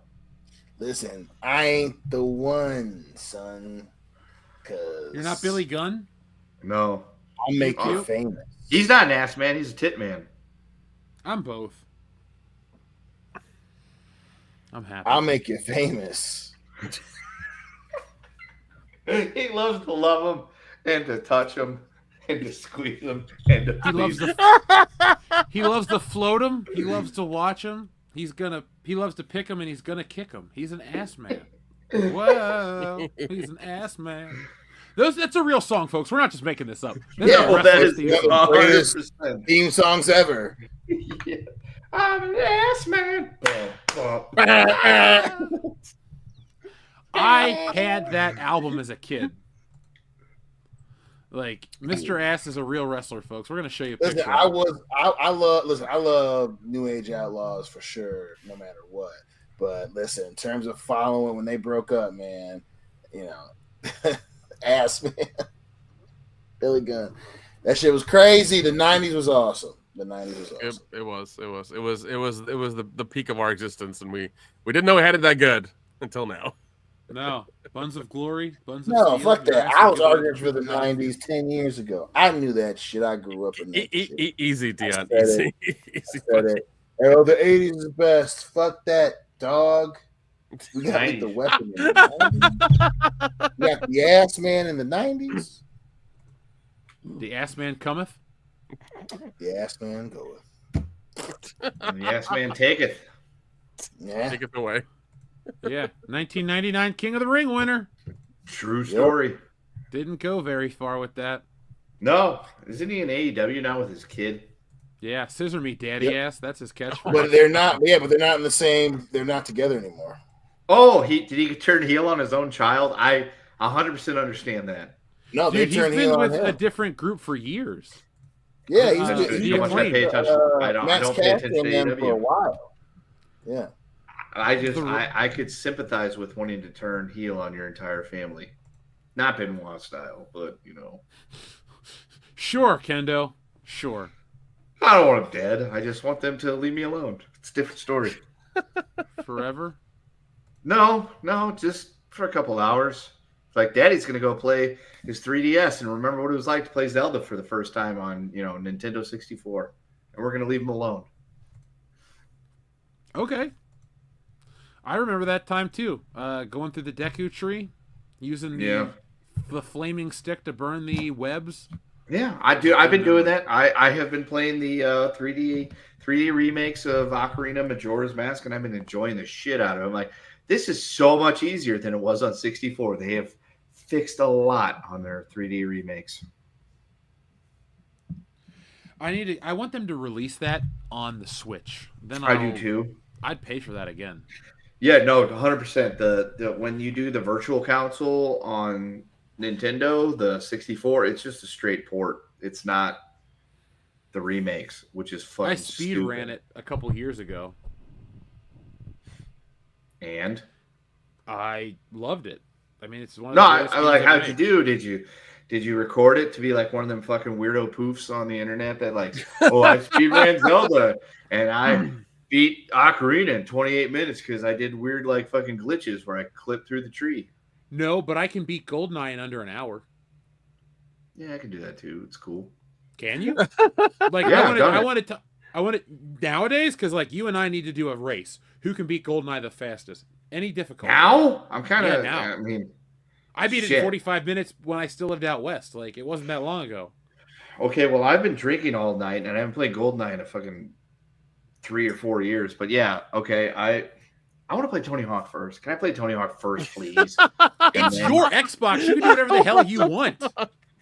That's not true. I mean, I've had guests in the house the last couple of days, and they've been playing GTA 5, and I have to keep on. I have to keep answering questions when it's like, why is that so loud upstairs? Like, it's just GTA 5. And then, what do you do on this part of GTA 5? I don't know. I spent all my time on the golf course and the strip club. That's why I don't play the game anymore, because I'm just doing what I would do in real life if I had that money. Same. I steal cars and shoot people. Yeah, I'm like, oh yeah. I got to the point where I had tons of money. I'm like, I'm just hanging out in the strip club and playing golf. That's pretty much what I would do if I had that much money. I want to see Dion play Grand Theft Auto. I feel like that would be a really interesting series of decisions. I feel like Dion would also end up on the golf course and at the strip club the entire time on the game. It'd be like, hey, now I know what Kendo was talking about. It's like, if you got $1 million, all you can do is hang out at the strip club and go to golf. You're like, yeah, that's pretty much it. Give me a chainsaw and immunity. I'm cutting people up. Chainsaw and immunity? I like that. Enrique Vasquez, thank you. He says, hail WCBS. Dion, my kid says, hey. I want to go see Superman this weekend. I just need to find a sitter. Also, Ollie's is real. I was there. I forgot I took you there. Just take the kid to see Superman. He'll be fine. Yeah, it's PG-13, I think. So I think he'll be all right. The kid is under 2 years old. He will not sit for a movie. Oh, okay. No. Never mind. I have a 3-year-old. He won't sit through the movie. The only way I'll be able to see Superman is if we buy the tickets at the same time the Paw Patrol movie is showing again for the summer spectacular in Vegas. The wife and kid can go to Superman or Paw Patrol. I'll go to Superman. I think that's what you should do this weekend, buddy. That's what we're doing on Tuesday, probably. No, Tuesday the kid goes to school. Guess who gets to go to Superman with no kid? This guy, because I don't have kids yet, and I've never been more grateful than now. It's not that bad. There's actually some really great parts about having a child. I want to, and I fully intend to, but right now I'm just 100% of my free time. 100% when he gets mad about something, he's like, Daddy, and he's pointing at something because you have to come fix it because you're the superhero in the house. That's a great feeling. Yeah, wait until he turns 16 and then I'll see what you say. No, it's to be a different story because I'm gonna raise my kid right. Of course, famous final word, last words. But all right, earlier today, Daddy. Dude, earlier today, I was eating before the show. I was eating dinner and I was watching the Three Stooges channel on YouTube. He came over and sat down and was like pointing at it, and Mo smacked Curly in the face. He laughed. I'm like, this kid's gonna be okay. Dude, he's gonna be 16 and he's gonna bring over his AI girlfriend. And you're gonna be like, son, we don't do that. We're gonna do that in this house. He's gonna be like, I don't care, Dad. I love who I love. No. You're forgetting. You're forgetting one very important thing. I have the wild card. I married an Asian woman where that shit doesn't fly, so we'll be okay. She is very grounded in cultural norms of Southeast Asia, and I should be fine in that regards. I don't think he'll ever come home with a AI girlfriend or a woman that may be a dude. That will never work out. It'll be straight up, you will get your ass beat, not by me, by her in this house if you pull that shit. So what if she's fine. black, Kendo? Is that going to be a problem? No. Okay, just checking. Oh, that was a quick no. I'm glad you said it like that. No. No. Dude, the darker the berry, the sweeter the juice. I mean, you're not wrong. I mean, just hopefully your kid's not a late in life diabetic, because that'll kill him. True, but if he comes home and this is my girlfriend, T'Challa, I'll be like, why did they name her after like that guy? But okay, Wakanda forever. That's like Wakanda forever. We're a condom, buddy, or get some good pull-out game because I don't think that's a keeper. But if you want to go down that road, I have no issues. Because Daddy would have went down that road, but he found a brown woman instead. It's a fun road to travel. Oh my God! I have no issues with it. I just didn't get that far down the spectrum before I settled. Dude, your kid's coming home with a Tesla bot version 4. Okay, come on. Oh, a swastika car? Tesla's not going to be in business by then. That's probably true as well. By the way, the cutting them off on the highway is so much fun. I told you about that. It's so fucking good. It's so fucking good. It's great. Okay, so here's the thing, folks. If you've never been to Nevada or lived in the great state of Nevada, there is like this unwritten rule where if you're trying to get on the highway, in most places, if I'm on the highway, I get over to allow people that are trying to get onto the highway to get on the highway. In Nevada, you hold the line. And if you're all on that right lane, you stay there, even if people are trying to merge onto the highway. Teslas are the best things to merge in front of because all you got to do is get in front of them. They will. Yeah, you're good. The AI will be like, "Oh, cars in front of me have to brake," and the driver's like, "Fuck you." Great. It's awesome. It is 100% great. There's so many Cybertruck assholes here in Atlanta, and so many Teslas as well. Teslas are like the new Camrys now. I swear to God. Dude, the funny thing is, when we first moved here a year ago, I saw fucking Cybertrucks all over the fucking place. I do not see them nearly as much now. I have seen 6 here, and there are two that I think about all the time. There's one that's wrapped in like a very shiny high gloss vinyl. It's just yellow. It's just this yellow Cybertruck. You see it from space. Another one is wrapped in the same kind of ultra shiny vinyl, but it's just black. I don't know what's going on there. They took the Ford model. You can get any color you want as long as it's black. Yeah.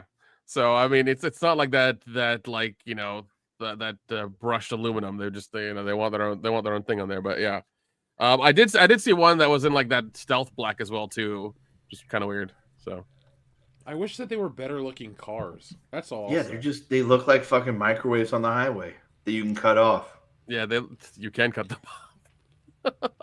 They look like unrendered video game models. They do. I love my very liberal doctor friend who Jeff has met has one. I'm gonna unfriend him on Facebook right now. Bob, you suck. Yeah, but he's got one. He loves it. So I'm waiting for somebody to like spray paint his or something. Give it a mushroom stamp, Nick. That'd be funny. That'd be funny shit. Oh man. Our friend Xavier God says, where do you rank Danny Elfman's Spider-Man theme? High, because it's the only cinematic Spider-Man theme that I can hum off the top of my head. It's a great piece of music, but I'll go 66 theme, 94 theme, Danny Elfman theme, spectacular Spider-Man theme. The rest are just irrelevant. Dion, any comments? He is muted. No, I can live with that one 100%. Good. I hope you can, because I don't really have anything else to say. The audience acknowledges that Kendo is down with the brown. Hello, Blaze. I mean, that's kind of why he's on the podcast too. So yeah, I mean, clearly I am, or else I wouldn't be hanging out with these three guys, let alone certain proclivities that have got me this thing, and possibly worse, depending on who is still currently, among us. If you get what I'm trying to say. I do, and that was a good game. Yeah, just don't want to be excommunicado. Like to go home every now and then. Speaking of going home, we're going to go home in a minute. We have a button to press for our friend Enrique, though. You had enough yet? No. That's another one. So? You just say the word, I'll keep going. Go. Eeny, meeny, miny. Mo. Your mother was a... Ho. He was a famous clown. Bobo. Mitch, cut it out. Cry me a river, dickface. I would have said I think we Bozo, broke but Dion. that still would have worked. Dion, pick a number between 1 and 69. 69. Yeah. Mother of God. Yeah. That's a great movie. You eat pieces of shit for breakfast? No. That is also a great movie. Kendo, what's on that cup right there? Hold that up real quick. That is Shooter McGavin. Shooter. Boom. Do you think he's going to go to Sizzler in the new film? He might go to Red Lobster, but not with this guy. I think that's the joke with all the stack of pancakes. Can I have one of those? It's funny. So we talked. Was it yesterday? Yes, yesterday. It was yesterday. It was yesterday. Yeah. That was yesterday. Shit. So we were talking yesterday about Happy Gilmore 2. And obviously, nothing from the trailer tells me it's a bad idea. Looks good. And then Jeff mentioned that there was a Subway tie-in. I don't go to Subway very often. I'm more of a Jersey Mike's, Porta Subs, Jimmy John's type of guy. Jersey Mike's is the best. And it just so happened that Jeff tells me there's this Subway tie-in. I look it up. While I was drinking last night, watching Happy Gilmore, because it's still on Netflix for another couple weeks, it comes off Netflix when Happy Gilmore 2 comes out. It's like they're trying to set you up for something. And damned if we weren't out shopping this morning. I'm like, hey, there's a Subway that opens at 9 o'clock right there on Durango. I'm going. And I walked down. I was like, hey, do you guys have the Happy Gilmore cups? The guy was there. He was the manager. He says, yes, we do. And I was like, great. I would like 2 cold cut combos because before Happy Gilmore, that was still my jam. And it still is because it's, delicious, fresh, meaty, cold cut combo. I ate 2 today, not 3. But I do usually eat 3 to help keep me strong. And they had the cups. They had all of them. I cracked the fucking box. And he's like, which ones do you want? I was like, I want Happy and Shooter. And he's like, who's Hal-El? And I'm like, I know who Hal-El is. I don't care. Nor who the new caddy is. Unless it's that weird blonde kid, I don't want the cup. So I was like, I just got Shooter and Happy. And I paid like $34 for 2 cold cut combo footlongs, 2 bags of chips, and these 2 cups. And I didn't care because I can afford it. And that's all there was to it. Talk about a hole in one. I didn't even put soda in these bad boys, okay? These things were fresh and mint until I put a little Dawn soap and some water because I figured the beer might kill some of the germs, but maybe not all of them because these are probably made in China. And I know what China has given us in the past, and I don't want it again. So I did that, and now I have my fucking cups. Wuhan. They've been christened with Lone Star and Busch Light because I'm a classy bitch. Oh, Dion, I picked up one of those Superman cups from the movie. Those big. Oh, did you really? Yeah, I was thinking about maybe getting one when we go back to see it the second time. Oh shit! Oh, family likes you Jeff, that by much? the way. Mm-hmm. Jeff, you want Alamo beer, right? Yes. You need to get your hoopty and get for driving because I got some bad news, and I'm not Wade Barrett. So on July 4th, HEBs, or in my house, my dad's house, KGB, but that's because my stepmom is from Texas, and the first time we went there like 26 years ago, I'm like, what is a KGB store? And it's ran by Russians. Clearly, and I was a fan of James Bond and not a fan of the Russians. And apparently it's only sold at the KGB stores in certain locations. So we might not be able to do it. But there is an Alamo beer store so you can get some merch. Well, I got to get some. You should. And try to see if you can get some Lone Star beer. They're not a sponsor, but it's a good beer. And it's what Alamo is modeled after. Well, how about some Cervezas Cristal? I think that's an official beer. I will take some of that. I will ask the guy at Total Wine and More when I go there later this weekend. Be like, can you give me some Cervezas Cristal? Do you go up to the one that's? Do you go to the one that's off the highway? Because I've been to that Total Wine and More. Like I have a membership card. You got to be way more specific because there's a lot of shit off the highway here. I'll look up where the location is. I've probably been to the one you shop at. If it is the one off of Highway Interstate 11 in Centennial Hills, yes.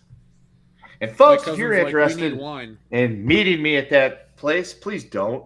I'll be like, cool, you're a fan, but this is weird. But at the same time, I'll probably talk to you. So it's cool. I had people come up to me at Half Price Bookstore. They're like, hey, Jeff, I know your voice. I'm like, hey, man, what's up? And they'll talk to me for a couple minutes, but I'm taller than them, so they usually get intimidated. So they just kind of walk off real quick. I mean, I can try to pull that game, but like, what the fuck do you want? and be like, nah, you know me, I'm totally easy going and shit. Just please don't follow me out of the parking lot or take a picture of my license plate, please. Oh my god, we're not that famous. Okay? What the fuck? That would be really weird. Don't do that. Calm yourself. Calm yourself. The Total Wine and More, and I'll even give this address out now, is the one that is Las Vegas Centennial, and it's at 5720 Centennial Center Boulevard, Las Vegas, Nevada, 89149. Good to know. Yeah, try to find me there. I don't show up at like normal times. It's just like completely random. It's like one of those things where I'm like literally like, oh shit, I'm over here. Yeah, I'm gonna go Total Wine and More. So either ask early in the morning or right before it closes. Gotcha. Well, now it's during the summer, so it could be completely random. There's nothing like a cold beer at 10 a.m. Well, one thing about Nevada is you can buy a cold beer at 10 a.m. It's like being at home. In St. Louis, there's like literally no alcohol laws. You can buy a beer any time of the day. That's a great place. Nevada's the same way. You know why? Because Las Vegas doesn't care. They want you to get drunk and gamble. Well, so, the South sucks because at like 11:45 on a Friday, no more beer, no alcohol, no nothing, not even mouthwash. Well, you can't do here and back home. That no, you want a beer at 11:45? You got one. Sunday, we don't give a shit. Here you go. Yeah. Sunday's the Lord's Day, but you can also get drunk and celebrate whatever you want. Yeah, here in the fucking Bible Belt, they're just like, no drinking at 11:45. Don't know why, but this old ass law is still on the books. All right, whatever. Maybe I should do that. Give out that address again. Be like, hey, Kendall will be at that Total Wine and More at like 10 o'clock on a Sunday. Not during football season because that's when kickoff happens. He will sign your beers. I would. Dude, if somebody walked up to me with a bottle of beers like, we signed it, like, yeah, fuck, sure, I'll take a picture with you. Hey. I don't give a fuck. Just, again, don't take a picture of my license plate. Please don't follow me home. Follow up home and take a picture of license plate. Well, that's different. You're my friend. Yeah, I will tell you where I live willingly. It's a different story. I'll tell you. I'll tell all three of you. Be like, hey, here's my address. Come hang out anytime you want. It's fine. Would you let Dan come over? Sure. Dan's cool. I like Dan. Everyone's like, who's Dan? Don't worry about it. He's an old bullshitter. He was on the show 10 years ago. Yeah. Dude, Phil could message me tomorrow and be like, dude, I just landed in Las Vegas. Where are you at? Be like, I'm here at home, but I can meet you. Where are you staying at? Because I'm assuming you came here with a plan of where to stay. Like, it's cool. I will find you. You at the Luxor? I'll find. That's where my uncle stays. I will go to the Luxor. He's at the Bunny Ranch. He's at the Bunny Ranch. The Bunny Ranch is like 4 or 5 hours away. Yeah, that's in Reno. That's like, it's like when my wife the other day was like, let's go to Reno. I'm like, that's like a 7-hour car drive. Yeah, it's really fucking far. We can get to LA and back before we could even get to Reno. Yeah. There's somehow more value in LA than Reno. Yes, I will give you that. As much as I dislike California and Los Angeles, I will tell you that yes, driving to LA, there's probably more value there. Yep. I made that trip many, many times. Yes, Clone Geek, I would hang out with Loudy. I'd hang out with Phil. I mean, I'd hang out with any of them. But if Loudy messaged me, he's like, dude, I just got to Vegas. I don't know where to go. I'd be like, stay at fucking McCarran. I will come get you. I'll take you. We'll get a nice hot meal at the In-N-Out Burger. It's fine. I got you, Coach. Those are good. Coach, we're coach to coach. I got you, dude. It's good. Why would Loudy? I love how he's like Loudy comes in and he's just like this lost child. Like I don't know what to do. Well, it's because it's Loudy, and that's kind of how it would probably go because he wouldn't have his wife with him or his kid, and he look, dude. In that case, you would need to take his wallet too. Kendo. Again, Loudy. And be like, look, we're not going to Pahrump, so you can hold on to your wallet. It's fine. Hashtag butt stuff. Yeah, dude, you go to Pahrump. There's some $3,000 a night bitch shit going on there, and it's like, dude, don't do that. It's fun. But at least for that, you actually get something valuable for your money. Again, it's fun for about 10 minutes, but at the end of the day, it's like, dude, that was still $3,000. Was it worth it? Nope. Here's a towel, and you have a cell phone. You'd be fine. 10 minutes later, we didn't have to drive to fucking Pahrump. Oh, man. I'll go to Pahrump. It's an hour away. It's not a big deal. It's like, clearly... It's also 3,000 miles from where I currently live, so... That's also true. You'd have to fly here and be like, Kendo, pick me up. We're going to Pahrump. Fine. Shout out to our friend Evan in the chat. Says, guys, I showed up late to the chat, but I saw Superman for the second time, and it's even better the second time. I just don't understand the woke narrative surrounding the film. Yeah, it's made up shit. It's just trying to, like, everything's got to be political and woke and this and that because 10 years ago, Star Wars was actually that bullshit, and people are, like, looking in between the lines because everything's got to fit that fucking narrative. It's not. No. That's where we're at. So, in the day and age we live in, woke has pretty much sort of been killed. Sort of. I say that, and then it's still there in some places, but... Based on that guy, and that guy to a degree, they've all seen the movie. And they said there's nothing there. There's nothing there. No, and it's kind of one of those things where I'm gonna take you back is a long time, 70 years, maybe 80. There was a guy named Leventi Berea, and you might be like, who the fuck is he talking about? He was a dude that was Stalin's right-hand man. And his famous quote was, show me the man and I'll show you the crime. We now live in an era where people are so wanting to get you to tune into their shit. It is, show me the movie and I'll find you the woke. That's what that is. Yeah, that's really what it is. Yeah, and then you have people online who the movie's technically not even out yet until like tomorrow, really. And they're already being like, oh, it's woke. It's woke. But like we actually saw, me and Jeff and Dion actually saw the movie and we're like, it's not, and we would tell you if it was. So, take that as you will.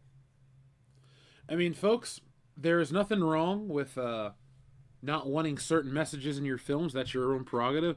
But when a movie doesn't feature it at all, because look I saw in the chat they're talking about.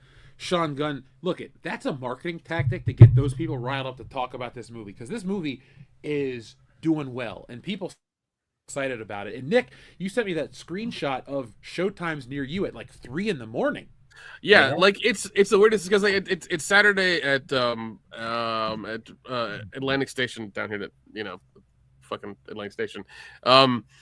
And yeah, they're showings at like 6:45 in the morning until 3 a.m. I'm just like, who the fuck are they paying to be the ushers and the people cleaning up afterwards for this shit? Like, what's going on? Like, why are there so many ridiculous showtimes for this movie? I think they're really trying to like make sure everybody can watch it any time of the day wherever they are. They want $1 billion. They want $1 billion. They do. They do. Which is crazy because I'm in Sin City, 24 hours. And the closest theater to me, the earliest showtime is 10 o'clock, and the latest is 11:30. So, 8 a.m. for me here. I mean, it probably could very well be like different if you go to a theater down on the strip, but I'm not because I'm normal and I'm not a tourist, and we live way away from the strip, and we don't go there very often. So, but hey, I got a Nevada driver's license 3.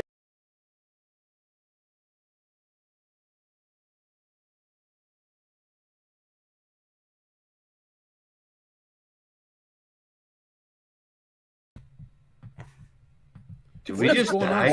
StreamYard's just shit the bed again. I was like, dude, did we just die? Like, I got cut off. Everything went black, and there was like a weird circuit board. I'm like, I was about to fall asleep, but not like that. Damn. I'm like, dude, did I just get the pink slip? My contract says I can't just be fired for no reason.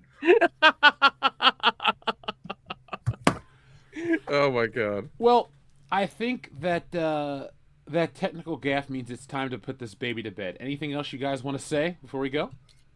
Free Yayo. Epstein didn't kill himself. Took on that baby. Shooter. All right, folks. Well, thank you for watching. Normally we don't go as we're starting to get more people rolling, but it's late here, and we all got to be up early in the morning to take care of more world-class content. I'll be heading out to make sure I finish up the Ollie's filming and have a video for Saturday morning. But you know you want more of us, go to patreon.com/worldclassbs. You've received 4 new videos this week, and you're getting more next week and recording next week, so it's just an never-ending cycle of world-class content. But until then, folks, be smart, be safe, be cool, but always be excellent to each other. .com. Who's that Pokemon? It's me, your old pal Buffalo Joe.